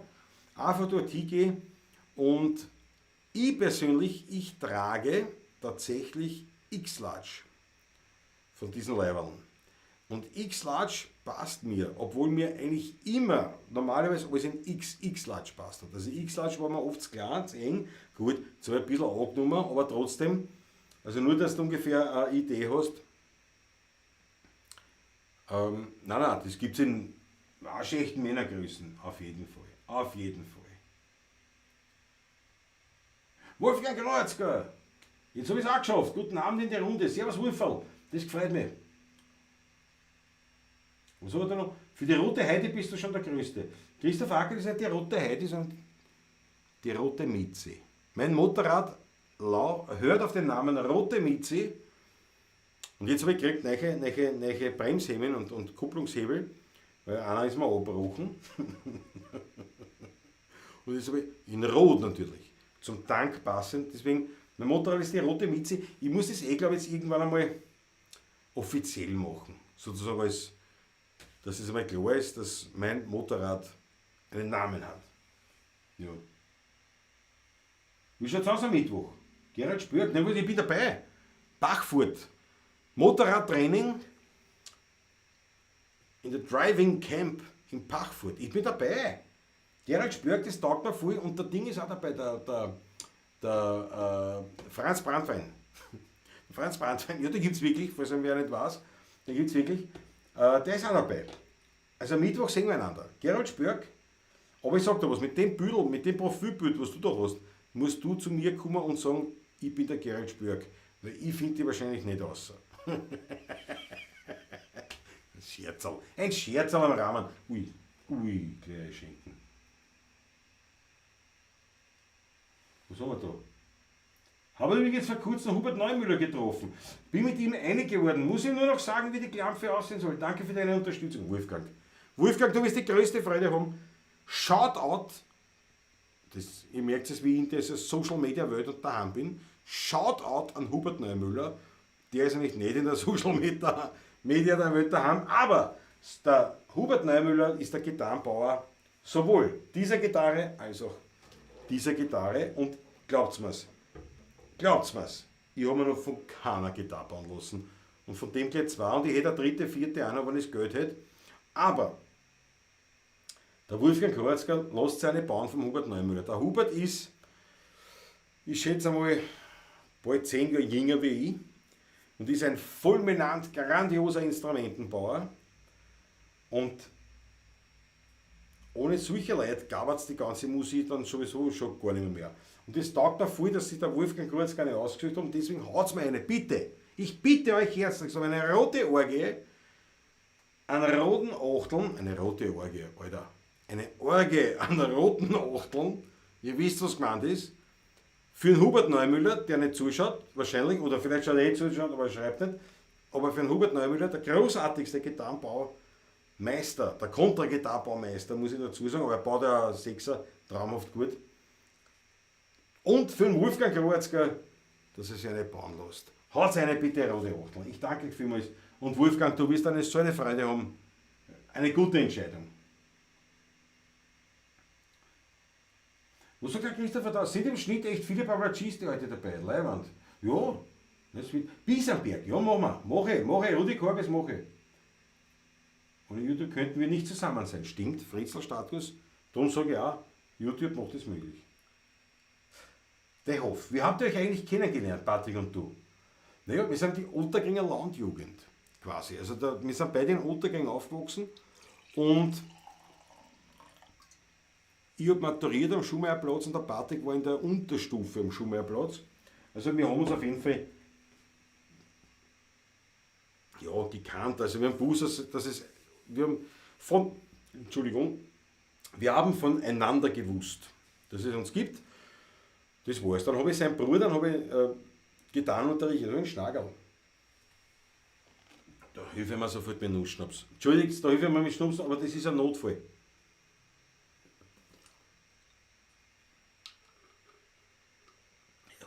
Jawohl.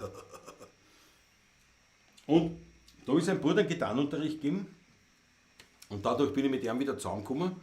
Ja, und das war es eigentlich. Und die gemeinsamen Interessen an diesen Alt-Wien-Geschichten und an der Volksmusik, also nicht an der volkstümlichen, nicht zu verwechseln, sondern dieser bodenständigen, authentischen Volksmusik, die haben wir beide gehabt, diese Interessen. Dadurch sind wir natürlich zusammengerückt einfach. Ne? Und unser Bruder, und da waren wir halt eine gute Platten.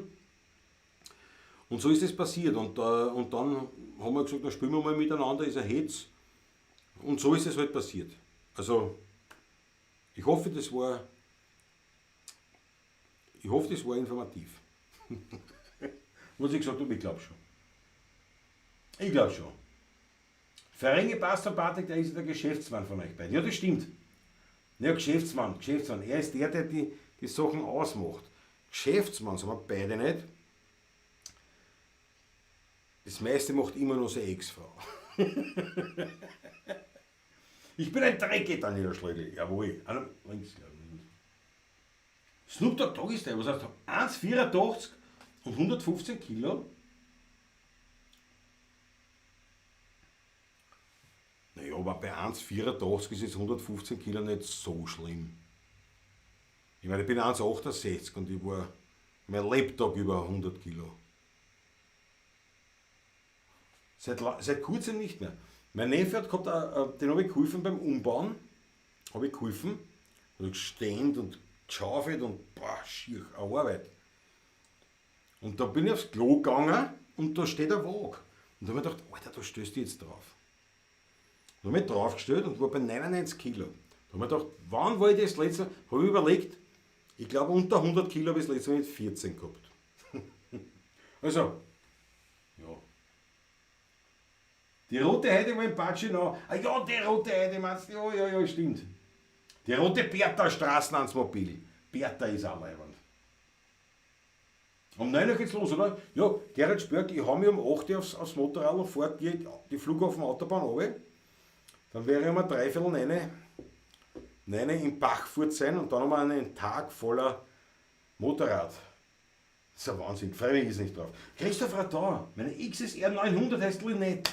Du, ein XSR, aber die 700er hätte ich gern. Ich kaufe mir wahrscheinlich nächstes Jahr oder übernächstes Jahr, wenn ich mir das nicht leisten kann, die XSR 700 Yamaha. Aber Lynette ist natürlich, aber es ist ein lieber Name. Lynette ist ein leibender Name. Aber rote Mitze, entschuldige, ein Ottergänger, der nach Floridsdorf gezogen ist. Die rote Mitze, das war. Schau, das sind die Achteln. Das sind die Achteln. Rote Orgel, ja, ich bin verrät. Wie der Sirk bei der. Was? Wie der Syirk bei der Harmonika. Rudi Korbes.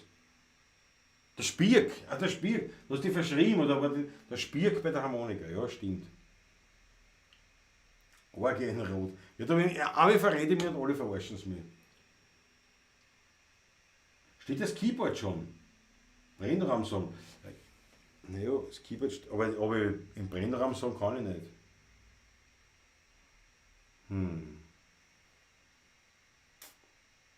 Das Keyboard war da. Das müsste ich nur. Ja, aber. Christoph Acker, ein Weltraum. Ein Weltraum. Na, aus! Jetzt ist wirklich Schluss. Schenke mir Wasser. Eine Weltidee wollte ich sagen. Aber im Brennraum-Song, nein, das habe ich schon so lange gespielt. Ich weiß nicht, ob ich den Text überhaupt noch weiß. Und aufgeschrieben habe ich nicht. Nein, das lassen wir aus. Tut mir leid, Christoph Acker, da müssen wir leider. So. Ja, Daniel Schlegel, wenn du mit dem Nussschnaps so weitermachst, ist bald nichts mehr da.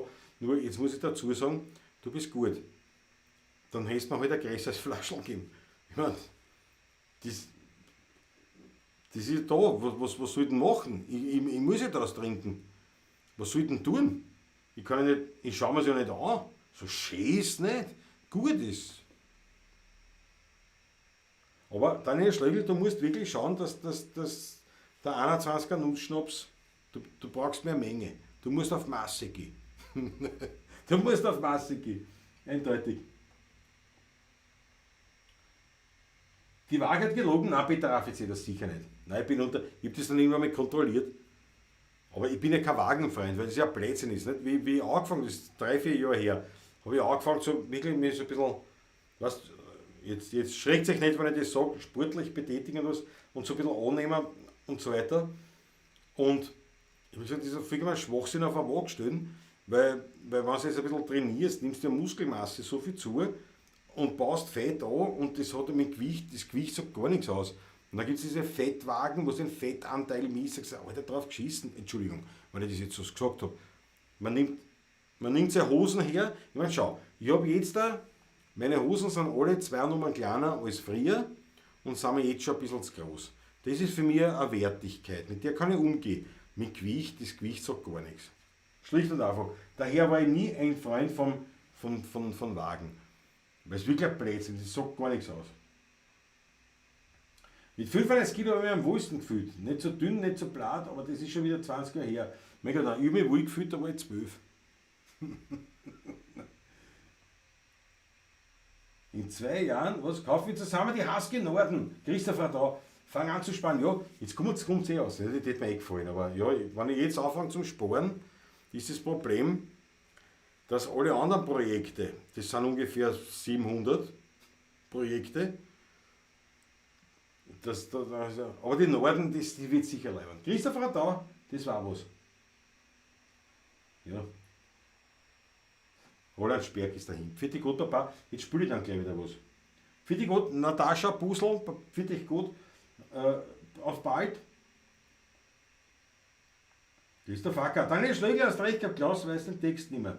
Zahlst du einen Liter. So, na jetzt ist aber. Naja, aber das Problem ist, wenn ich jetzt den Brennraum-Song spiele, dass ja viele hier den Brennraum nicht kennen oder nicht, das ist zu sehr Insider-Schmäh. Und dann, nein. Aber es ratzt mich schon mit dem, ja, kann ich den Text nicht mehr. Nieder mit den Wagen, jawohl. So, jetzt spiele ich wieder was.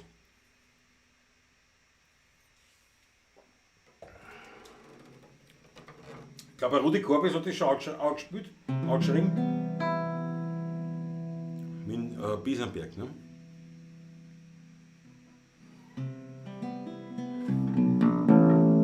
Das ist was anderes, ist ja wurscht.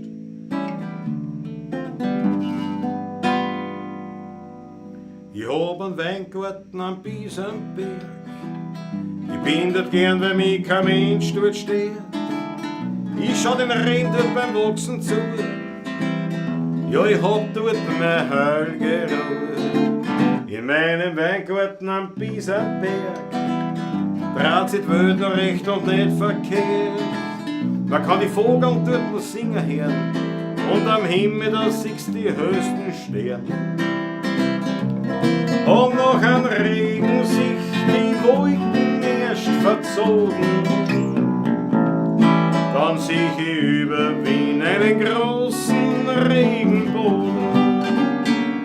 In meinem Weingarten am Biesenberg, das Fleckerl hat es mir allein nicht gehört.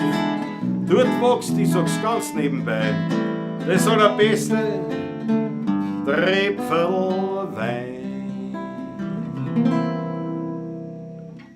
Wenn ich mich gern heim zu dir und meine Haberei. Traum jede Nacht von dir und von meinem Bier im Stammlokal. Steck einen alten Beisel noch, die gingen mir so an, wie an der Wolkenkratzer da, du. Ich bin schon ganz pater, in San Francisco hast es da nie. Find da kein Hocken mehr, haben's mein Brot und Luftballon geblasen her zu mir, dass ich was hab von dir wär. La la la la, ba da ba ba ba ba ba.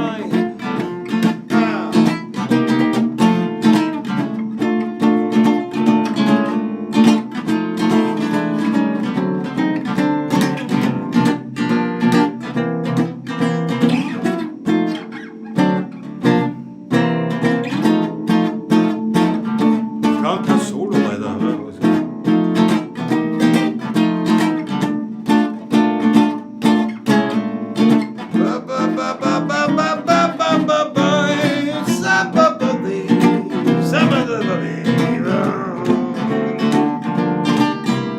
Wem geht, du vergisst mich nicht.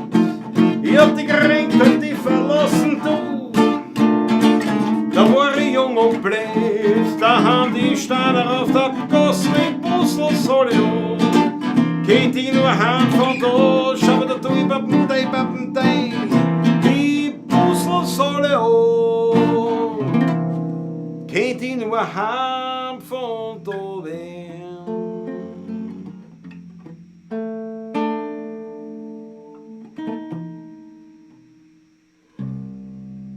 Skyline von Wien, du lebst in mir drin. Es kann kommen, wer will, die macht keiner hin. Du beruhigst mich und du bist mir vertraut. Du bist mächtig, manchmal auch zerbrechlich. Skyline von Wien, du bist die schönste Wienerin. Den Neidern und Heuchlern hast du immer verziehen.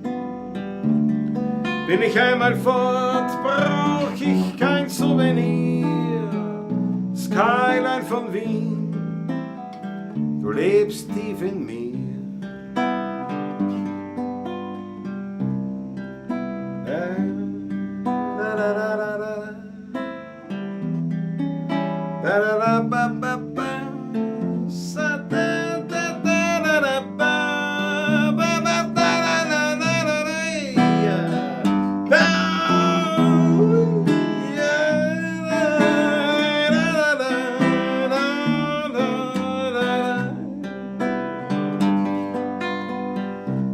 Skyline von Wien, du lebst in mir drin. Es kann kommen, wer will, die macht keiner hin. Du beruhigst mich und du bist mir vertraut. Du bist mächtig, manchmal auch zerbrechlich. Skyline von Wien, du bist die schönste Wienerin. Den Neidern und Heuchlern hast du immer verziehen.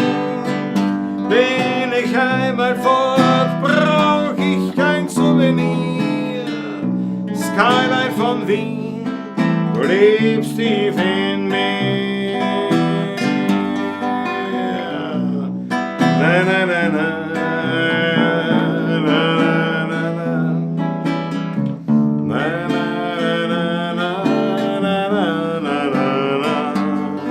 Bin ich einmal fort, brauch ich kein Souvenir.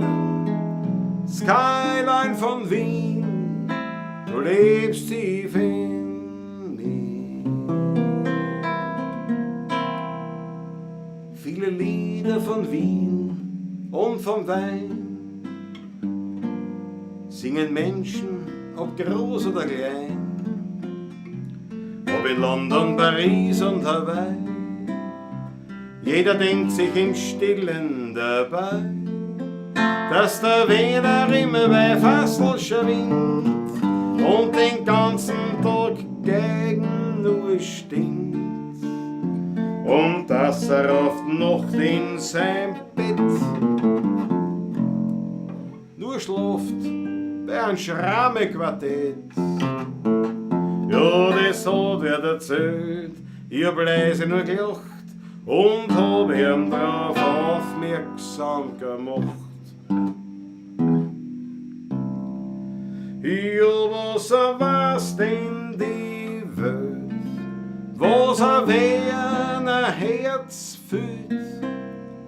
wenn die Geigen ganz leise an Straßenwald zerspült, wenn ein uralter Werner vom Walserbach singt und die Stimme von dem Vater ganz ziedrig erklingt. Ja, was war's denn die Welt von einem Weindl in Wien? Denn das Weindl da steht in kein Bedecker drin. Das Geheimnis verraten mir nicht, weil das doch nur ein Werner versteht. Kommt ein Ausländer einmal nach Wien, da fährt er erstens zum Heurigen hin, ins Museum am Vormittag drauf und dann grölt er am Stephansturm nach. Und am Nachmittag zum 5 Uhr Tee, ja, da trinkt er einen Wiener Kaffee. Und am Abend, dann speist er voll Glück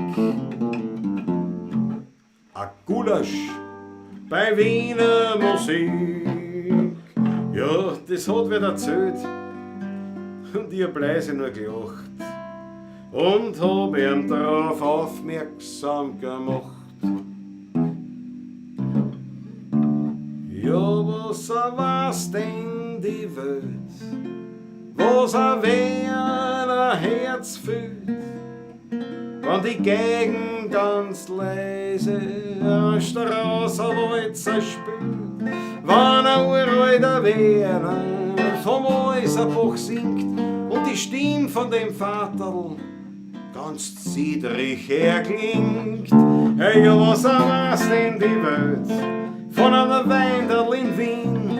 Denn das Weindl, da steht in kein Bedecker drin. Das Geheimnis, das verraten wir nicht, weil das doch nur ein Werner versteht. Einen Wiener kennst sofort, wenn er sehr was sagt und im eigenen Bezirk nach einer Gassen fragt. Wenn er schimpft, dass der Wein ihn aufs letzte Gerstl bringt und gleich drauf seine 4 Viertel trinkt. Wenn's die Bundeshymne spülen, kennst du ihm Sack an. Er steht da und ist ganz gestarrt, weil er den Text nicht kann. Aber bei Schrammen singt er mit, jedes Liedl, das ist gewiss. Daran kennst, dass er ein Werner ist.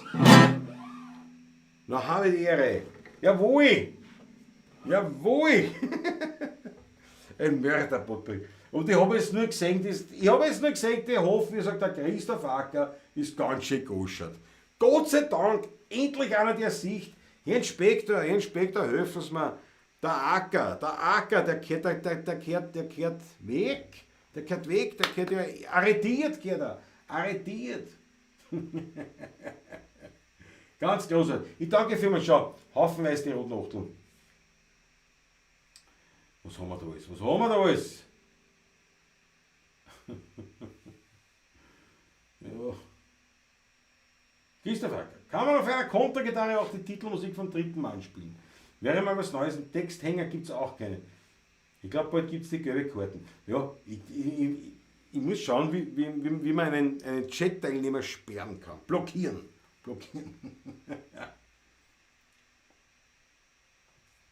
Markus Bristonik. Respektvolle Zustimmung.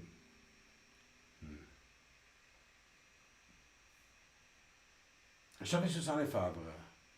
A und B Hepatitis. Na ja, habe ich die Ehre, du hast aber ausgefasst. Na, Hauptsache es geht ja wieder gut. Gesund werden, Susanne Faber. Nicht, wichtig ist nicht, was man gehabt hat oder hat, sondern dass man wieder gesund ist. Und das wünsche ich dir natürlich. Das ist ganz klar. Das ist ganz klar. Ich gosche doch nie. Na, Christoph Acker. Jawohl, das gefällt mir. Das gefällt mir, was da schon. Was war's denn die Welt, ja? Das ist ein schönes Ringel spielt der Fiaker. Ja, Susanne Faber, dann machen wir nicht was. Immer wieder dieser Werner, der Markus Pristonik, ja. Der Werner. So, pass auf. Na, pass auf. Riegel spielt auf Fiaker. Das ist so ein Punkt, wo man sagt immer dieses Oder. Warum eigentlich immer Oder? Jetzt werden wir philosophisch. Sollte man nicht viel öfters und machen? Es ist ja wirklich so, es war ja in der Schule so entscheidend, was willst du studieren, das oder das, was interessiert dich denn, das oder das. Und bei mir war oft das Problem, das, ich gesagt habe, beides. Nicht zum Beispiel, das hat mich wahnsinnig geärgert und bis heute noch. Heute noch, wenn ich daran denke, ärgert mich das noch immer, muss ich sofort einen Schluck nehmen.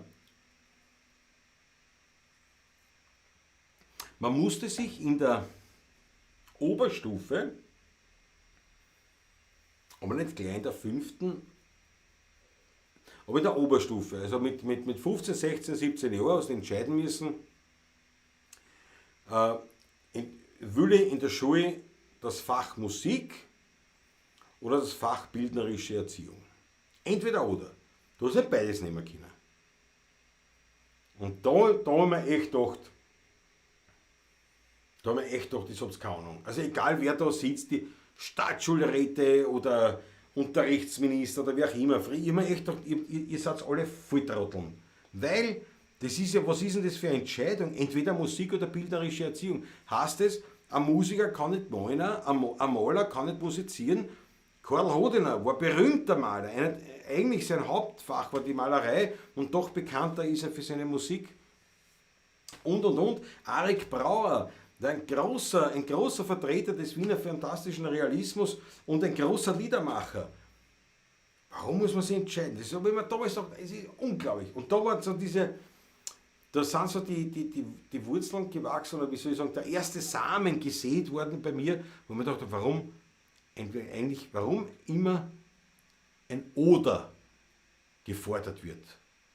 Und darum, liebe Susanne Faber, entschuldige, machen wir natürlich ein Und draus. Da spielt das Ringelspiel und das Fiakerlied. So schaut's aus. Genau, mein Gebet, das eine schließt das andere nicht aus. Na wenn schon dann Pest und Cholera. Handelt die, ganz genau. Wenn schon Titanic, dann erste Klasse, oder? So sind wir dabei, oder? Das ist schon. Retten sein, nur hereingerisster Jux für groß und klein, jeder Schienbein lackiert, wirklich frisch geschmiert. Eine Fuhr, eine Tour, kostet 20 Groschen nur, eine Reise voller Spaß, ohne Reisepass. Jeder rutscht sie wie er kann, aber vorwärts gehen wir's an. Schön ist so ein Ringelspiel, das ist ein Hitz und kostet viel. Damit auch der kleine Mann sich eine Freude leisten kann. Immer wieder vorweg und dreht sich da am selben Fleck. Man kann sagen, was man will, aber schön ist so ein Ringelspiel. Der Herr Franz ganz diskret mit seinem Flirt im Bruder geht. Er ist zwar ein Ehemann, doch was liegt er dran? Mit Gaudet und Bahö, da vor die beiden Karussell. Plötzlich sagt sie, Franzl, schau, ist das nicht die Frau? Ja, sagt er, fix laut und stern, mit meinem Zimmerherrn. Schön ist so ein Ringelspiel, das ist ein Hitz und kostet viel. Damit auch der kleine Mann sich eine Freude leisten kann. Immer wieder vorweg und dreht sich da am selben Fleck. Man kann sagen, was man will, schön ist so ein Ringelspiel. Ich fiel zwei halbe Ruppen, mein Zegel steht am Kron. dass so wie die zwei Truppen wird's nicht bald gesehen haben. Ein Peitschen? Na, das gibt's nicht. Oh Jesus, nur nicht schlagen, das Höchste war ein Schnäuzer. Sonst zerreißen sie mir den Wagen. Vom Land zum Lusthaus vor ist in 12 Minuten hin. Da springt man keins nicht im Galopp. Da geht's nur halbe Trupp, Trupp, Trupp. Und wenn's nachher so recht schießen, da spür ich's in mir drin, dass ich die rechte Brotzen hab. Dass ich ein Fiaker bin. Ein Kutscher kann jeder werden. Aber fahren, das können sie halt nur in Wehren. Mein Stolz ist, ich bin halt ein nichtswerter Kind. Ein Fiaker, wie man nicht alle Tag findet. Mein Blut ist so liftig, so leicht wie der Wind. Ja, ich bin halt Pfiff, ein rechtswerner Kind. Ich bin bald 60 Jahre alt, 40 Jahre steh ich am Stand. Der Kutscher und seine Zeige waren alle fest beieinander. Und kommt's einmal zum Anfahren und wäre dann begraben, ja, dann spannt's mir meine Robben ein und fährt's mir über den Graben. Dann lasst es so laufen, fährt's mich im Trab hinaus. Ich büt mir's aus, nur nicht im Schritt, nehmt's mir nicht ein wenig eine Kretzung mit. Das ist ein Muss, das Umziehen ins allerletzte Haus. Und die Leute, die sollen's nur merken, ein Fiaker findet man aus. Und auf mein Grab steht, da soll ich stehen, damit's die Leute auch deutlich sehen. Sei stolz war, er war halt ein rechtswerter Kind. Ein Fiaker, wie man nicht alle Tag findet. Sein Blut war so liftig, so leicht wie der Wind. Ja, er war halt ein rechtswerter Kind.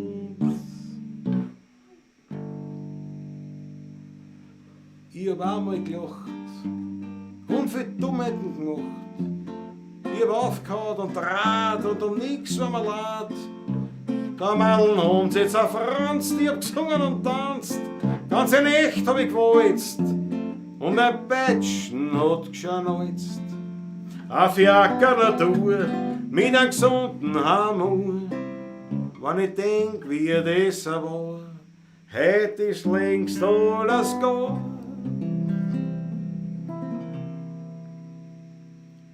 Oberhausknecht, mein Peitschen, schöne Kölnerin, mein Hut, und dann vorbei, schön langsam statt fort, dass das Leben nur ein Kreuzweg ist, das hab ich längst erfahren. Und dass manches einmal ein Bumper macht, grad in den schönsten Jahren.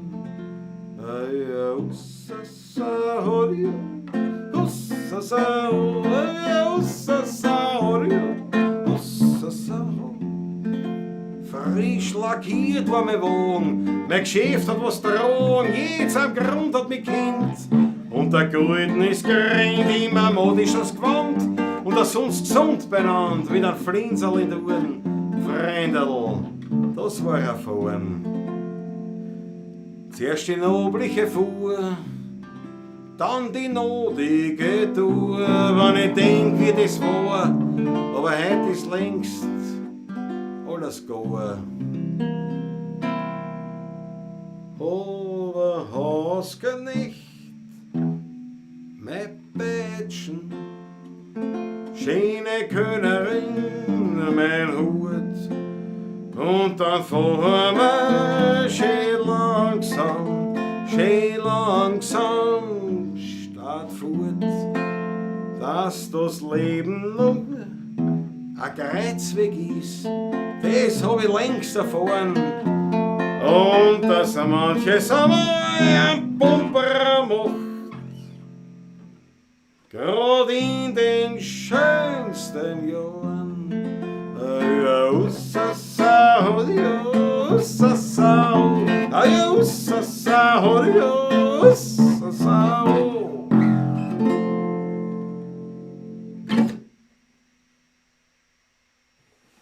Jawohl. Jawohl! Das war, boah, muss ich einen Schluck trinken jetzt da. Das war natürlich der Wiener Blues in Reinkultur und ihr seid so gnädig und haut mir die Achteln rein. Ich danke euch vielmals. Chaco Speed sagt, ja, servus Klausi, servus mein Bären. Das ist aber lieb. Leihwand, was allein draus machst. Respekt. Danke, Christopher da. Ja, aber natürlich, es muss ja allein gehen, aber Patrick fehlt schon. Der Patrick fehlt.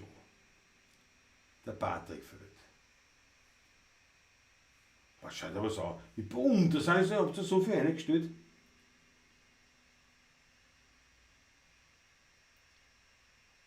Ja, ich trinke auch nie das eine oder andere Achtel, immer nur das eine und das andere. Christoph Acker, genau. Philosophisch hast du sehr viel drauf.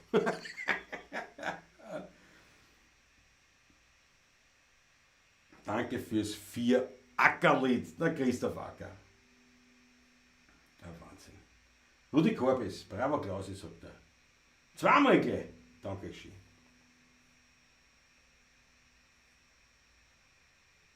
Was ist da los, der Patrick noch im Öl oder wie? Solo Klaus ist in der Achtelburt, der Harry schneller von dir. Jetzt kommt der Zuber.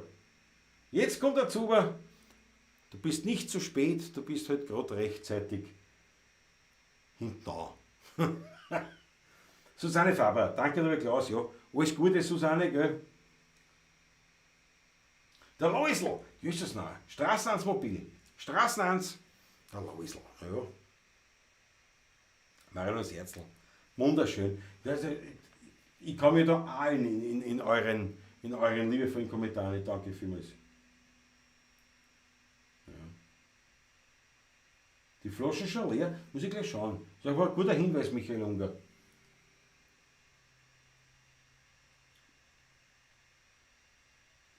Der Harry ist ein Onkel seiner Offenbach gefallen. Markus, bravo, großartig. Der Michael gefragt hat, naja, ich sage euch was. Es ist also gerade noch, ein Mäufel ist noch drinnen.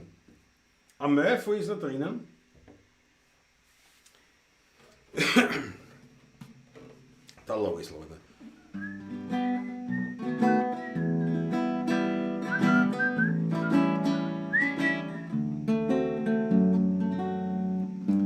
Neulich war ich eingeladen bei einer Feier. Gemeinsam mit die Gruber und die Meier. Alles war so festlich und so elegant. Die Gäste waren alle im Sonntagsgewand. Im Anzug und Krawatten waren die ganzen Ehegatten. Die Damen im Kostümchen, nobel und doch schlicht. Es ist so schade, dass das der Läusl heute nicht sieht.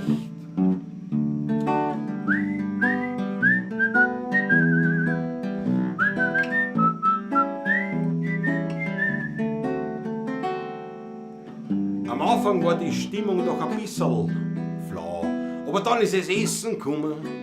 Oh na und schau, kaum waren die Händel und die Fleischwallen serviert, dass es rausbringt. Da hat sich keiner mehr geniert.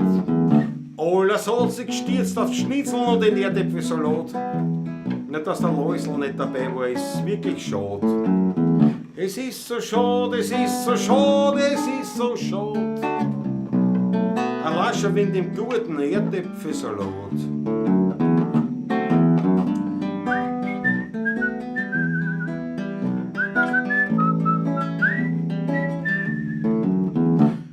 dann trinkt man noch ein paar Schnapseln zum Verdauen. Die Achteln rennen, so schnell kann's gar nicht schauen. Und dann werden schon die alten Lieder gesungen. Ja, und das Tanzbein wird geschwungen.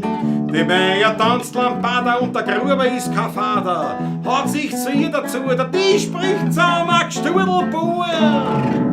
Es ist so schade, es ist so schade, es ist so schade.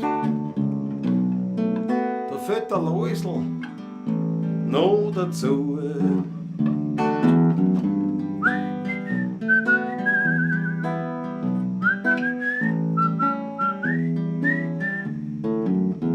So ist's dann gegangen, bis in die Morgenstunden. Das hätte der Läusl auch sicher leibend gefunden. Aber das eine, das sag ich euch, dem Läusl seine war die schönste Leich. Ja. Es ist so schade, es ist so schade, es ist so schade.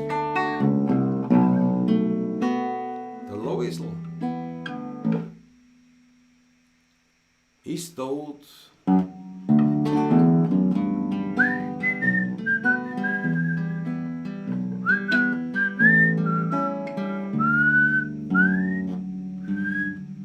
Hallo.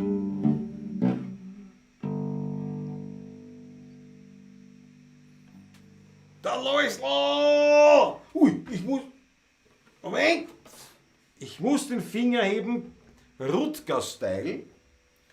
Ich erhebe den Finger, Rutger-Style, weil... Wo bin ich jetzt da? Wo bin ich jetzt da? Komplett daneben. Wo bin ich denn da jetzt da? Ja, bin ganz woanders. Wo war er denn? Da, Chakospeed! 10 Euro vom Chakospeed. Danke für mein Werner Kulturklasse. Chakospeed, ich danke dir vielmals. Alles Liebe, Dankeschön, ganz großartig. Es ist, glaube ich, der richtige Moment, das wieder mal kurz einzublenden. Ich meine, weil ich es ja grafisch vorbereitet habe, denke man, muss man das schon mal wieder zeigen. Der virtuelle Hut hat seine... Habt schon gehört, das Geld ist nichts mehr wert. Vielleicht sind's mir schon stier.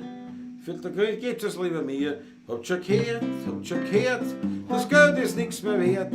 Vielleicht sind's mir schon stier. Dann gebt es lieber mir.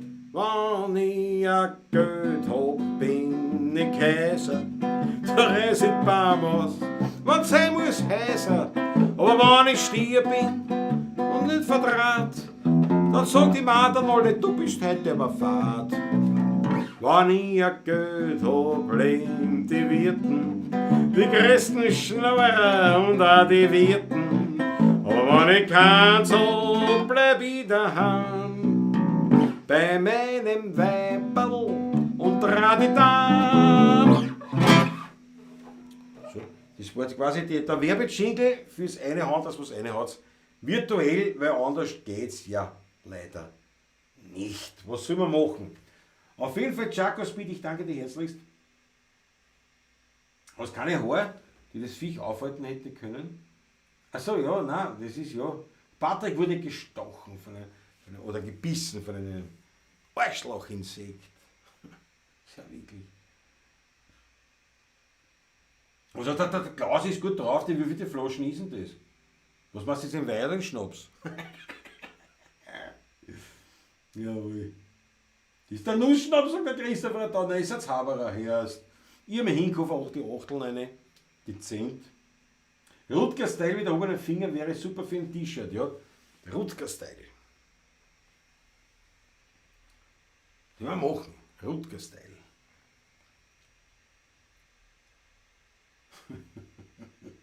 Harry, kannst du bitte den Brennraum sagen, am Keyboard wünschen? Vielleicht wird es da was. Christoph Acker, nein, ich kann es nicht. Das hätte man wirklich zumindest einmal anschauen müssen. Ich bringe ihn sicher hin. Aber ich hätte man einmal anschauen müssen, einmal überlegen müssen, einmal zusammensuchen.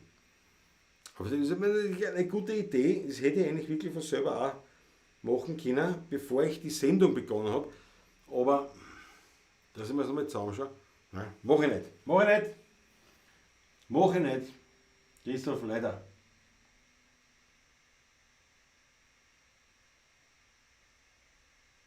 Was? Schakospeed, jawohl, Klausi, lieber euch als andere Wappler. Das gefällt mir. Hat schon schwere Zungen, sagt der Schnarrenschnellfonte. Ja, das stimmt aber wirklich, aber das ist die Nervosität. Das ist die Nervosität, ist das. Und der Bartek hat, naja, eine Stunde vorher hat er geschrieben, hat er mich angerufen und gesagt, hier ist die gar nicht gekommen, es geht nicht. Es geht nicht. Und ich dachte, naja, entspann dich, Hauptsache, weil ich kenne das, wenn das so ein Insektenstich oder wenn das halt weh tut, was willst du da machen? Nicht, ich sag, bleib daheim. Das machen wir schon irgendwie. Aber natürlich war ich nicht vorbereitet. Also, es gibt aber auch Pavlatschen von mir, wo ich vorher schon gewusst habe, dass ich es allein mache und auch nicht vorbereitet war. Also, das ist an sich jetzt keine Ausrede. Jawohl! Das ist ein Wahnsinn. Das ist der pädagogische Finger. Ja. Respekt, dass es eine Solo-Pavlatschen gegeben hat. Danke und gute Nacht. Gary 1.0, vierte gut, danke schön, dass du dabei warst. Das gefällt mir. Bei dem Finger macht ja jeder brav und das ist genau, das ist der Sitzfinger. Das mache ich auch. Also wir haben ja von meinem Mund gelernt, der Geschäftspartner und unser Freund, der hat einen Hund und den haben wir hin und wieder als Gasthund gehabt. Das war vor Corona mehr. Und da haben wir immer wieder als Gasthund gehabt und da habe ich das so ein bisschen gelernt, weil ich ja selber keinen Hund habe, aber ich habe das halt gelernt, irgendwie so, weil wir halt da viel in Kontakt waren, ein bisschen was über wie man mit einem Hund umgeht und so weiter.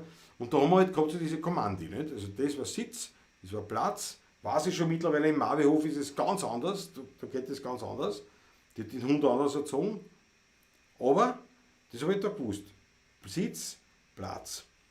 Und dann habe ich das gemacht beim Lumpi. Der Lumpi, das ist, ich schaue, wie ich ein Büdel habe vom Lumpi. Das ist der Hund von den Nachbarn, bei mir in der Klasse. Aber wie geht denn das? Ja, das ist jetzt nicht gut, aber jetzt habe ich dabei nichts anderes. Muss ich das nehmen. Das ist der Nachbarhund von den Bauern. Bei mir, schau. Nein, geh rein. Ich will nicht. Wieso wieder nicht? Da geh ich rein.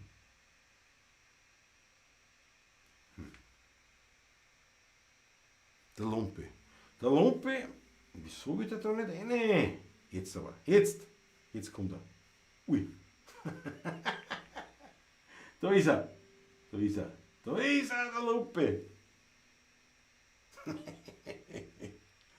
Das ist ein Trottelhund, den liebe ich heiß. Ist der Lumpi. Der Lumpi und der also und da habe ich immer so Leckerlis eingesteckt, dass man nicht heimkommt. Und wenn der merkt, dass ich da bin, nicht, also also bei mir draußen in der Klasse, da kommt er rauf und dann weiß er, da ist ein Hetz oder was. Ich weiß es nicht, was sich der denkt, keine Ahnung. Und dann mache ich auch so, und der sitzt. Und meistens, wenn ich schon irgendwas in der Hand habe, wo er Leckerli wittert, dann macht er gleich Platz. Und jetzt mache ich mir so, da macht er Platz. Ich meine, nein, jetzt muss ich ihn wieder deuten. Das ist sehr schwierig. Das ist sehr schwierig, mit diesen Hunden umzugehen, aber der ist super. Der Lumpi ist super. Der ist so groß, der hat so ein Gewicht, der rennt ihn nieder, verfreit. Aber ja, was soll man sagen? Das ist der Lumpi. Warte, ich muss wieder O dran tun. Wo ist denn das? Fix. Geh weg. Ich bin da technisch jetzt ein bisschen überfordert gerade. So, bin schon wieder da. Ja, das ist der Lumpi. Und der andere, und der Gast, den wir da oft haben, das ist der Carlos. Der Carlos. Ein portugiesischer Wasserhund. Die Locken und so. Alles genauso wie der Lumpi. Also es geht um das, dass ich als Master of the Universe Leckerli eingesteckt habe und mit den Fingern was mache. Das weiß ich, daher das komme ich. Also, Aber Patricks, also quasi der Rutger-Style-Finger, ist was anderes, weil der besagt, wie man Geld kriegt. Das ist ganz was anderes. So. Snoop Dogg Style muss es wissen. Ist er da jemals weg? Was? Warte mal, wo sind wir denn? Wo bin denn ich schon wieder?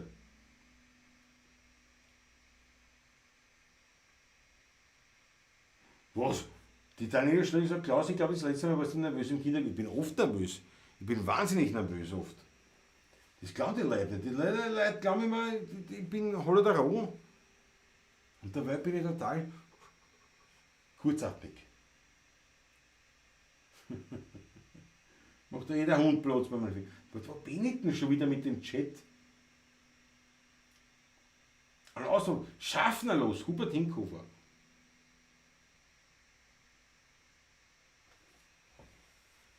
Ja, das weiß ich nicht, wie ich das kann. Schaffner und Schaffner. Schaffner und Schaffner. Ist zwar nie. Nein.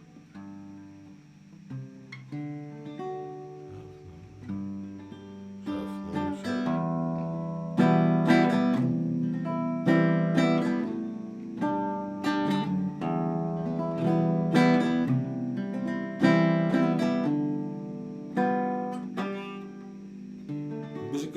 Da muss ich jetzt überlegen. Du haust da was rein, das ist ein Wahnsinn. Hubert Hinkhofer hat da was rein.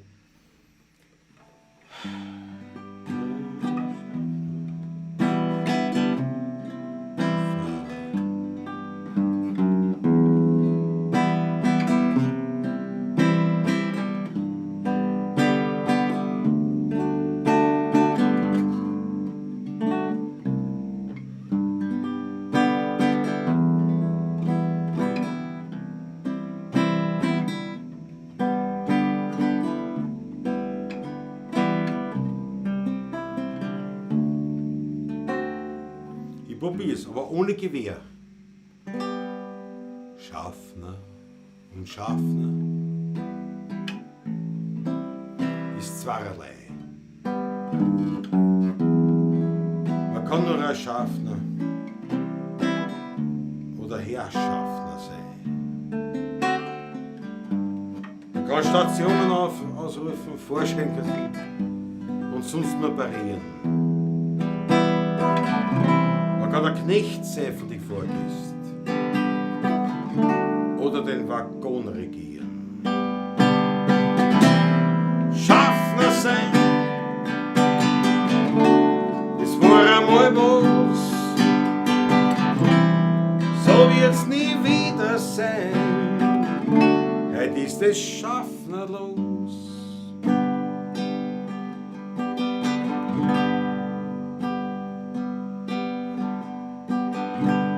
Früher hat man von einer Schaffner und von Uniform fast salutiert.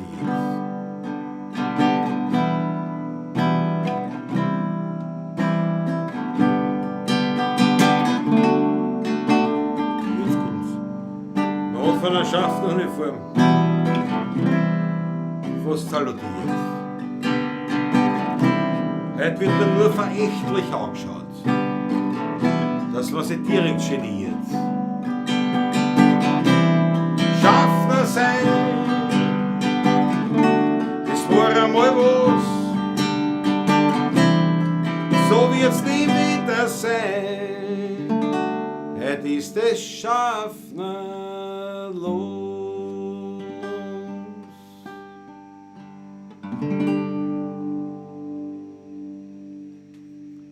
Mehr habe ich nicht ausgebracht. Auf die Gache, weil der Hubert Hinkhofer hat mich da jetzt ein bisschen überfordert. Aber es wird schon passen, ist ja wurscht. Unter uns, wir sind ja unter uns. Jetzt muss der Lumpi schon herhalten, ja, der Lumpi. Der Lumpi ist ein Wahnsinn. Den Dackel, den Grinzinger Dackel kann ich nicht. Man gibt es in den Biesenberg mit einer Jazz-Stromruder. Ja, ich bin nicht der Schuldige, was eh. Der Landesstrom sagt, er jagt Fahrräder. Ja, der Lamperstrom hat das erlebt. Er war dabei. Ja, der Lumpi rennt ein Fahrrad vor, der tut nichts, aber es ist halt blöd, was es nicht weiß. Du fährst mit einem Radl und es kommt ein schwarzer Hund auf die, mit der Kreis auf die zugerannt, bellend. Findest du auch nicht leiwand. Das ist halt so. Oh, ich muss den Finger. Warte. Wildcat. Warte mal. Warte mal, jetzt muss ich jetzt schon schauen. Warte mal. Trink nicht vergessen, Michael Unger. Fangen wir mal so an. Danke dir. Danke Michael Unger, ohne die Intensmarke. Das habe ich mir gedacht, dass er das auch reinbringt. Waffen. Wo bin denn ich Herrgott mit meinem Chat? Thomas Schmidhammer. Thomas und Agnes aus Bayern sagen danke für dein Solo. Gute Besserung an Patrick, wir hoffen auf ein baldiges Wiedersehen in Wien. Thomas Schmidhammer. Ich danke dir, pfiat gut. Alles Liebe. Sagt es auch der Agnes, oder wir sagen in Wien die Nessie. Die Agnes ist ja bei uns die Nessie. Die Nessie. Sag sie alles Liebe, danke schön, schön, dass du dabei warst, hat mich wahnsinnig gefreut. So, warte mal. Thomas, Wildcat. 5 Euro vom Wildcat. Lemon Character, lifting baby lemon in the air to congratulate him. Wildcat, ist der Wahnsinn. Danke dafür, mein sehr zum Wohl auf dein Wohl.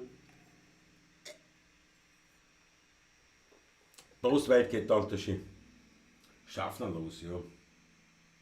Ja, die Daniel Strögel ist auch vom Lumpi begrüßt worden. Na, wer bei mir daheim ist, der kriegt den Lumpi mit, weil wenn der Lumpi checkt, dass ich da bin, da ist er herum. Das Körbe. Ich lasse ihn dann rein und dann kriegt er ein Leckerli oder was. Und da ist er da, der freut sich für den Haxen aus. Da ist was los. Dann legt er es immer her. Jetzt habe ich einen Hund, ohne dass ich einen Hund habe. Verstehst du? Das ist einfach leibend. Das ist super. Dein Lumpi. Nur der Lumpi. Der Lumpi.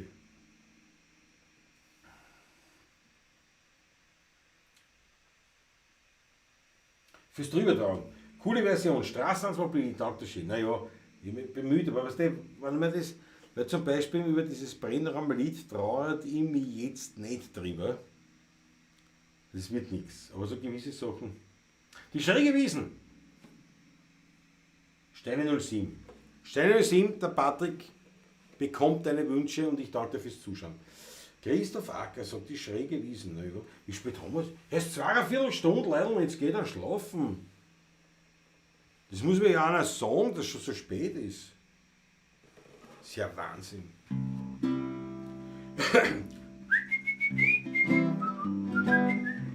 Ich muss ja schon den Ton finden.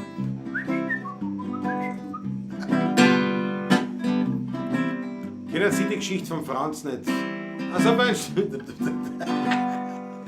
jetzt wollen wir auf 2 Seiten. Verstehst du, das ist ein Wahnsinn. Kennen Sie die Geschichte von Franz nicht? Also bitte, wenn Sie nicht wissen, wie die geht, dann erzähle ich gerne Ihnen jetzt von einer Wiener Spezialität. Der Franz hat Zeit so viel er Freude und die verbringt. Er hat gerne in der Natur, da braucht er kein Benzin, fährt mit der Tram, wer hin und wann fragt. Da sagt er immer nur, schräge Wiesen. Am Donaukanal ist meine Riviera, auf jeden Fall. Ich brauch keine Mist nicht, kein reichen Papa, oh mein Mirzel, ja der liebt mich so wahr. Ich bin der Franz, ich brauch kein Pflanz und kein Tamtam. Ich fahr nicht fort, ich bleib daheim und bloß am Kanal. Schräge Wiesen, am Donaukanal ist meine Riviera, auf jeden Fall.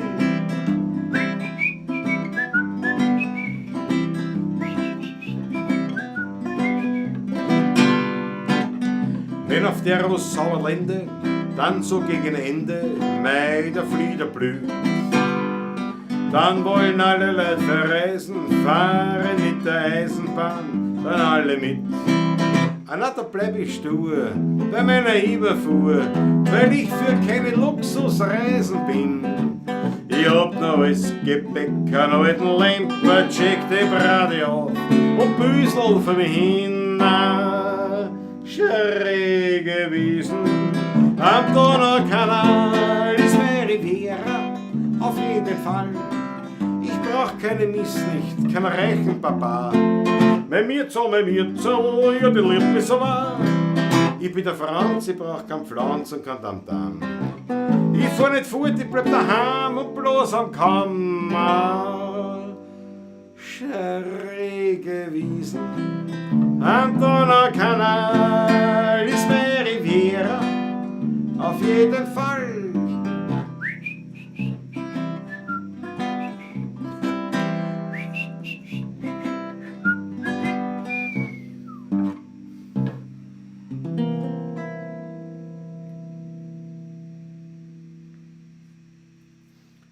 Ich trau mich mit den Händen, sitzen drüber drinnen, sind keine schwarze Mann, dann die Leute umbringen. Die haben mir noch Fräser mit Kuhnruß angeschmiert. Aber den heute der Heffe, der sich da einriert. Aber den heute der Heffe, der sich da einriert.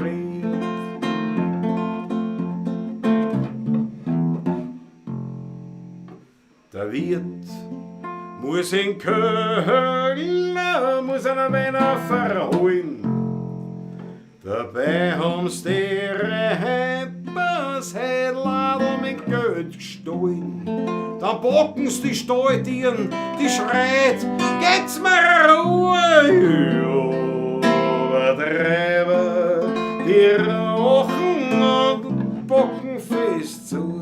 Übertreiber, die rochen und bocken fest zu. Auf einmal, da geht die Tier auf. Kommt der Grasl eine, der schreit, es verlotten, ucht's nur ja grad auf mich. Los, geschwind die Tieren los und geb's dem Wirten sein Geld. Weil wir holen uns von reichen Leid oder so, was uns noch fehlt. Wir holen uns von reichen Leid oder so, was uns noch fehlt. Hey!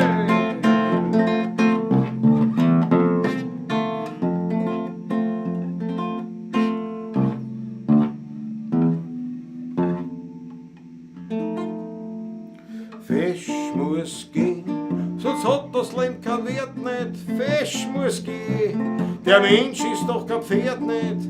Seid's nicht fad, heut muss eine Stimmung rein, oder tu dich um das letzte Gerstl, Madore.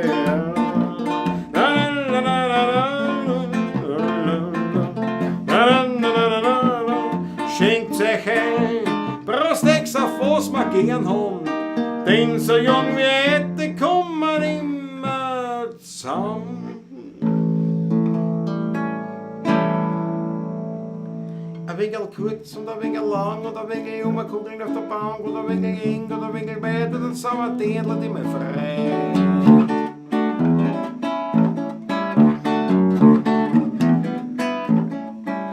Hab der Wedermantel und der Postgang und der Butterfass mit einer Rierscheibe und einmal so mit einer Mistgabel. Hab ich noch nicht gehabt auf die Nacht. Ja, der Wedermantel und der Postgang und der Butterfass mit einer Rierscheibe und einmal so mit einer Mistgabel. Hab ich noch nicht gehabt auf die Nacht.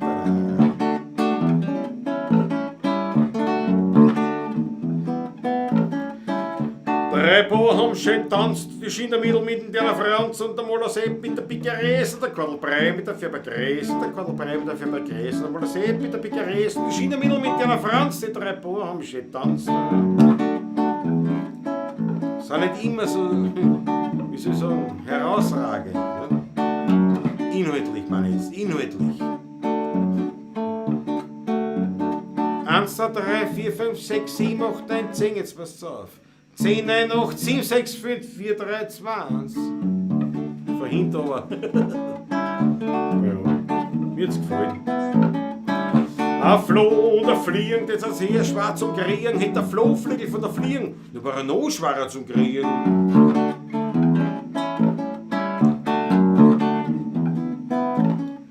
Ja, Meine Schwester spielt Zither, mein Bruder Klarinett. Der Vater schlagt Bruder, singst, das ist ein Quartett.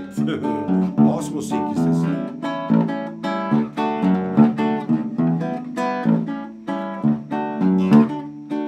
Meine Schwiegermutter und der Badel wurden die gleiche Natur, solange der Schädel nicht roh ist, gibt's alle zwar keine Ruhe. Da werden sie jetzt ein paar werden wissen, was gemeint ist. Vom Schottenring weg fährt die U-Bahn ums Eck, aber gleich nach dem Rathaus fährt sie wieder geradeaus. Ist nichts passiert, alles in Ordnung, passt schon. Apropos U-Bahn, sagt der Fahrt am Sofa. Sie spämt am Bahnsteig, wie komme ich mir vor? Ja, ich wollte den Waggon spämen, aber die Tieren waren schon zu.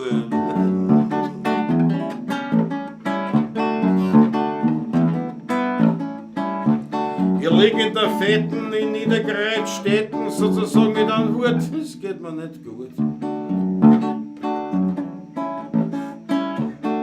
Das ist ja wirklich ein Wahnsinn. Was alles gebummert durch dein Gesicht?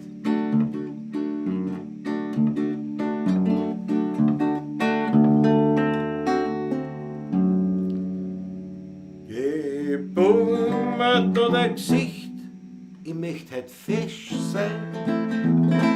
Nicht wie ein altes Semmel, sondern resch sein. Ich hab heut noch ein Rendezvous. Da braucht ich dein Gesicht dazu. Und schmeckt der Wein resch ein bisschen handig. Mit deinem Gesicht da bin ich niemals grantig. Ich weiß, dein Gesicht, das ist ein Meisterstück. Und wenn ich heimkomm, kriegst du sicher wieder zurück. Gestern war ich traurig, wie ich mich in den Spiegel schau. Ich denk mir mit meinem Gesicht, da kriegst du keine schöne Frau. Da plötzlich hab ich eine Idee, die ist doch gar nicht schlecht. Ich frag meinen Freund, ob er mit mir sein Gesicht nicht tauschen möchte. Geborgen mir da dein Gesicht, ich möchte halt fesch sein. Nicht wie ein altes Semmel, sondern resch sein. Ich hab halt noch ein Rendezvous. Da braucht ich dein Gesicht dazu. Und schmeckt mir wieder resch ein bisschen handig. Mit deinem Gesicht da bin ich niemals grantig. Ich weiß, dein Gesicht, das ist ein Meisterstück. Und wenn ich heimkomm, kriegst du das sicher wieder zurück. Und wenn ich heimkomm, kriegst du das sicher wieder zurück. Und wenn ich heimkomm, kriegst du das sicher wieder zurück.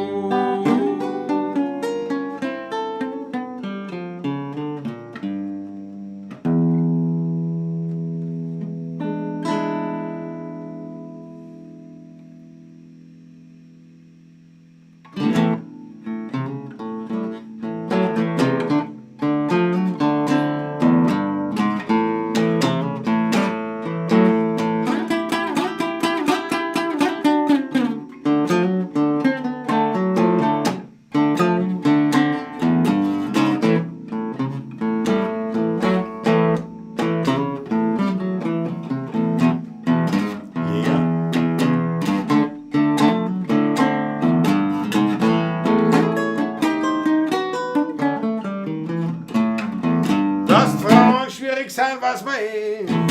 Und hast dabei einer kein Schmäh, dann kommst du an niemals zum Ziel. Schau, du magst das so weh, dann fliegt jeder gleich auf dich und singen bloß ganz lässig mit Gefühl. Ich hab den bloßen Fuß, dass jede schwach werden muss. Ich hab den rockenden Bock, mit dem ich ja jede Log bis zu mir nach Hause. Ich hab den Swing im Ding, mit dem ich jede bezwing.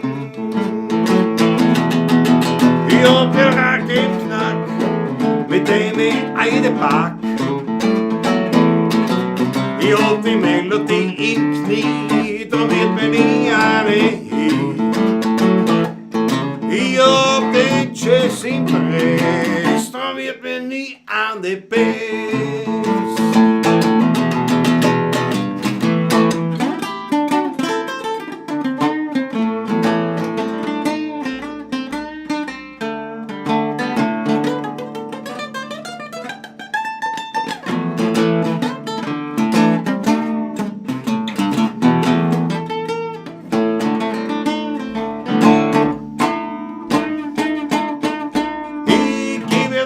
Den Rot, weil am notwendig hat. Schau so, magst bei die Frauen an Ries. Ich brauch dir nichts erklären, du musst mir nur gut zuhören, dann merkst du gleich, wie lässig das ist.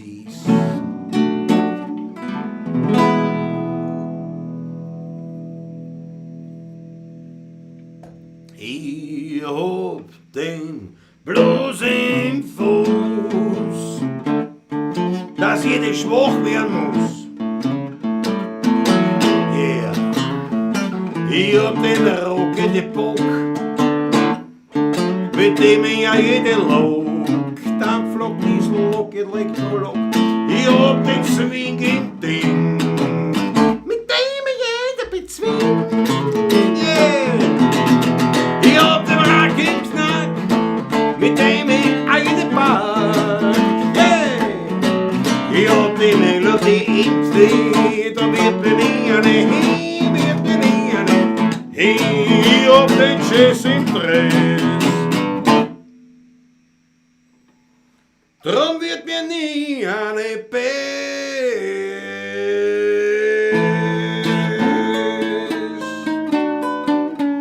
Blues im Fuß.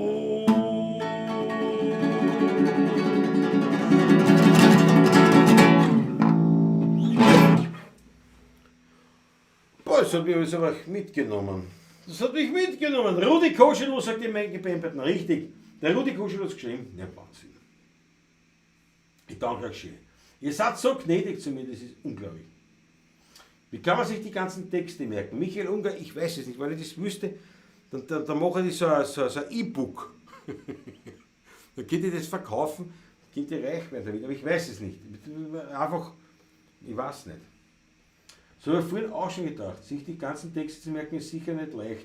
Naja, ist aber schwer, ist es auch nicht. Ich weiß wirklich nicht.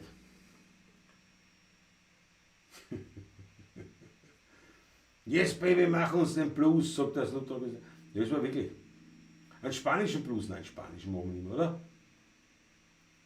Setz mal Klausi Armstrong. Christopher, jawohl. Ich mag das mit dem Blues im Fuß. Weltklasse. Bernd Roh, Chapeau, Bernd Roh haut die Zylinder rein. Muss ich sagen, ist auch leibend. Bernd Roh, da trinke ich jetzt einmal auf die Schluckerl. Für die Zylinder und dann noch Chapeau. Das ist nicht. Das ist noch würdig. Naja, was saufen wir? Das Flaschel ist jetzt eh schon leer. Gott sei Dank. Ich hab schon geglaubt, das hört gar nicht auf. Mal Scherz. Das heißt, ja, schon langsam arbeiten wir zum Schluss hin.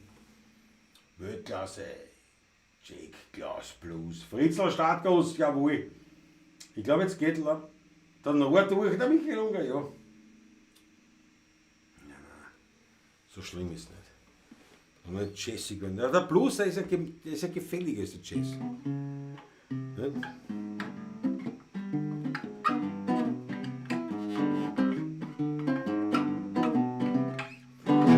Jetzt habe ich das letzte Mal schon.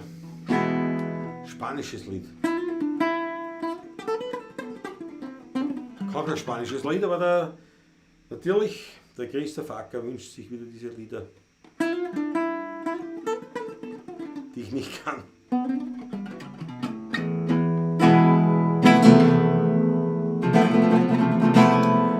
wir tun es ab, ne?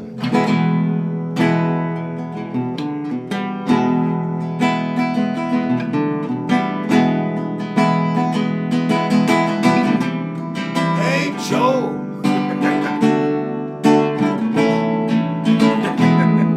Das hat er nicht gemacht.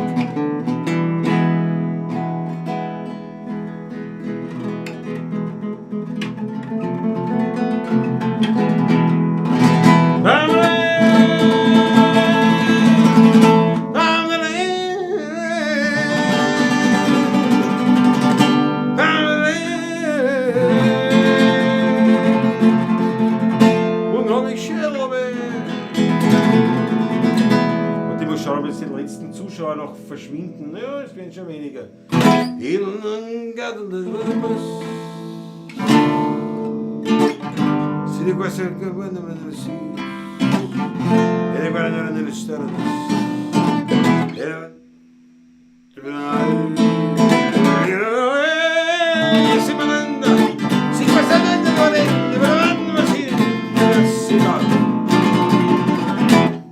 Lassen wir unbemerkt aufhören, oder? Das ist mal Spanisch, ole! Spanisch. Ja, erledigt. Spanisch abgehakt. Der Nussiger ist noch voll. Ja, na, den trinke ich nicht aus heute. Den teile ich mir ein. Da hat doch die, bitteschön, die Daniel Schlegel gesagt, die muss ich mir einteilen.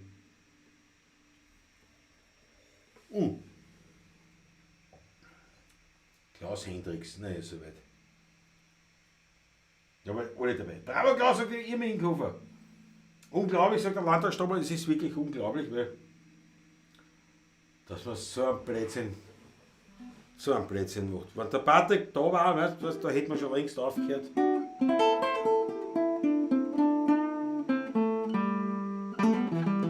So, pass auf, jetzt machen wir Johnny Cash. Ich schau mal, warte mal, ich hab da einen Hut gehabt. Wo ist denn der Hut?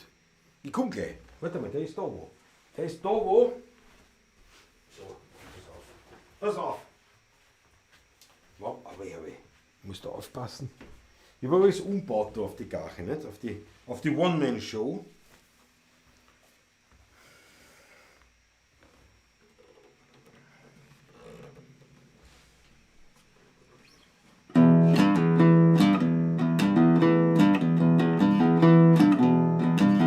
Your own personal Jesus.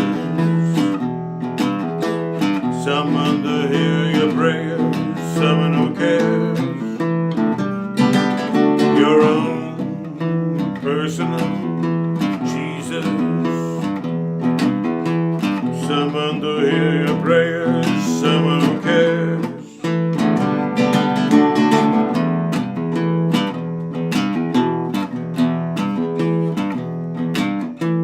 Feeling alone, you're all alone. Flush and cold by telephone. Lift up the receiver, I'll make you a believer. Take second best, put it to the test. Things on your chest, you need to confess. I'm a believer, you know I'm a forgiver.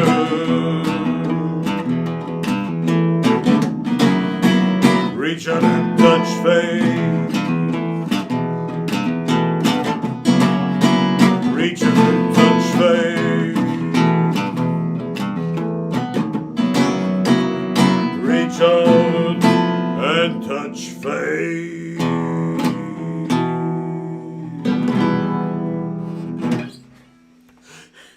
Das hat mich mitgenommen. Aber ich meine, man sagt immer, das ist ein Johnny Cash Cover, dabei ist eigentlich Depeche Mode. Perfektes Cover. Johannes Bargeld, ja genau. Magnus Priester legt das dort. Johannes Bargeld. Personal Klause, sagt der Jota. Jawohl. Aber es ist halt Ring of Fire, ja, das kann ich gar nicht. Das Ring of Fire. Das Highwayman kann ich. Der Highwayman. Das war so wie bei uns die A3, ne? Also der Fendrich, der Ambros, der Tanzer, nicht, wie sie die so zusammengeholt haben, das war ja quasi im Prinzip, ich meine, war eine leibende Geschichte, aber natürlich die Idee dahinter war, erst die Schallplattenverkäufe sind rückläufig, wir müssen was tun mit einem Zusammenhang. Und das haben sie angekupfert von den Highwaymen, das war der Johnny Cash, Chris Christopherson, Willie Nelson und der Waylon Jennings. So. Und das war quasi das gleiche, was halt bei uns die A3 waren, oder Austria 3, oder wie es halt heißt. So. Was jetzt on my mind, ich schnupf die Leine. Ja. Cash wie ein virtuellen Hut. Genau. Der Hut ist leibend. Der Hut hat leibend, gell? Den habe ich gehabt. Den habe ich gekauft für Litschau, für Schrammeklang Festival, weil das ist so ein, weißt du, da schwitzt man nicht so drunter. Also, hat es Kassen, ich habe schon geschwitzt wie ein Schwein, aber es hat Kassen, man schwitzt nicht und man kann das da so runter, da muss man aufknöpfen und dann, das muss ich hier unten machen, so, weil dann hast du nämlich den Vorteil, also ich habe da den Vorteil, der ja sofort immer gern Sonnenbrand hat. Das muss ich aufmachen. Ja, da geh auf erst.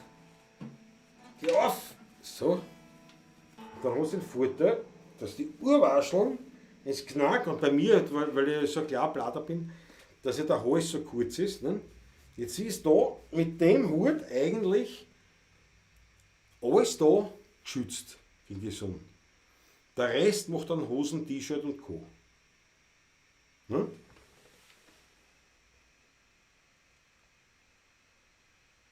Ja. So, meine Herrschaften, ich sage euch was, es wird Zeit. Es wird Zeit, das zu beenden. Ich hoffe, ich habe euch halbwegs den Abend nicht ganz versaut. Der Patrick beim nächsten Mal ist wieder dabei, ist ganz klar. Und ich sage nochmal herzlichen Dank, Daniela Schlegel, für das super Care-Paket, was ich da habe. Euch alle anderen auch, die da zuschauen, die dabei sind, für euren Schmattes, für den virtuellen Hut bin ich euch dankbar, dass ihr die Zeit verbringt, in dem Fall jetzt mit mir, eine Welt. Danke schön. Und ja, irgendwas wird mir schon einfallen jetzt. Und zum Abschluss, es wird was Passendes sein. Auf euch, das letzte Schluckerl vom Zierensack, das muss ich umdrehen. Jesus, nein, ist ja der Dauertester, Winzer Dauertester, man kann es ja nicht lesen, aber da kann man es lesen. Oder? Kann man es ja lesen? Ist das? Also ein Bild gescheit. Wein bei Zierensack. Also ich danke, so ausdrücken wollte ich. Danke euch schön und bis zum nächsten Mal, nächsten Montag. Zugabe, sagt ihr schon. Ja, wie der letztes Viertel. Ja, das probieren wir aus.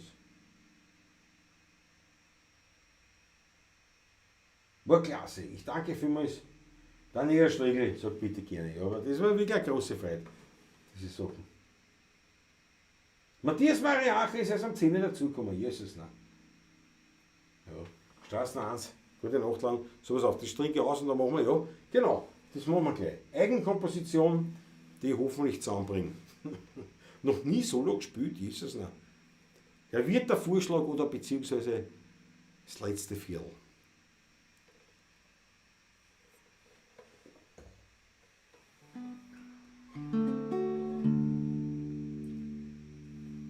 Hier wird ein Vorschlag. Ein letztes Viertel. Der Abend mit euch war wunderschön. Es hat mich gefreut. Aber für heute ist es das allerletzte Liedl. Weil jetzt wird's fürs Heimgehen langsam Zeit. Wir haben getrunken, haben viel gelacht, den Abend miteinander verbracht. Es ist auch gewarnt worden, bei manchen Lied. Wir haben was getrunken und haben was gegessen. Den Alltag miteinander vergessen, doch sind wir ehrlich, Leidl. Wir wir werden schon langsam müde. Er wird ein Vorschlag. Ein letztes Liedl. Der Abend mit euch war wunderschön, es hat mich sehr gefreut. Aber für heute ist das allerletzte Liedl. Weil jetzt wird's fürs Heimgehen langsam Zeit. Und wie ich bei meinem letzten Viertel sitz, denk ich an meine blöden Witz, die schönen Wienerlieder und an die Gemütlichkeit. Wie mit Post und gesungen viel, doch gegen Ende wird's langsam still. Ja, so hat jede Stimmung ihre Zeit. Er wird ein Vorschlag. Ein allerletztes Viertel. Der Abend mit euch war wunderschön, es hat mich gefreut. Aber für heute ist das allerletzte Liedl. Weil jetzt wird's fürs Heimgehen langsam Zeit. Jetzt wird's fürs Heimgehen langsam Zeit.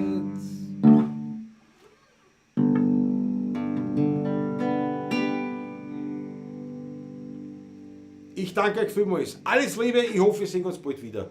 Eure 16er Burma, wenn ich noch allein bin, aber wir machen es gemeinsam. Dickes Puzzle. Habt eine schöne Woche. Pfiat euch gut dabei.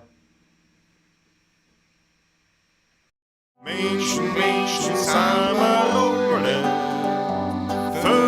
hadden jeder Knur. Alle können doch nicht gleich sein, das liegt schon so in der Natur.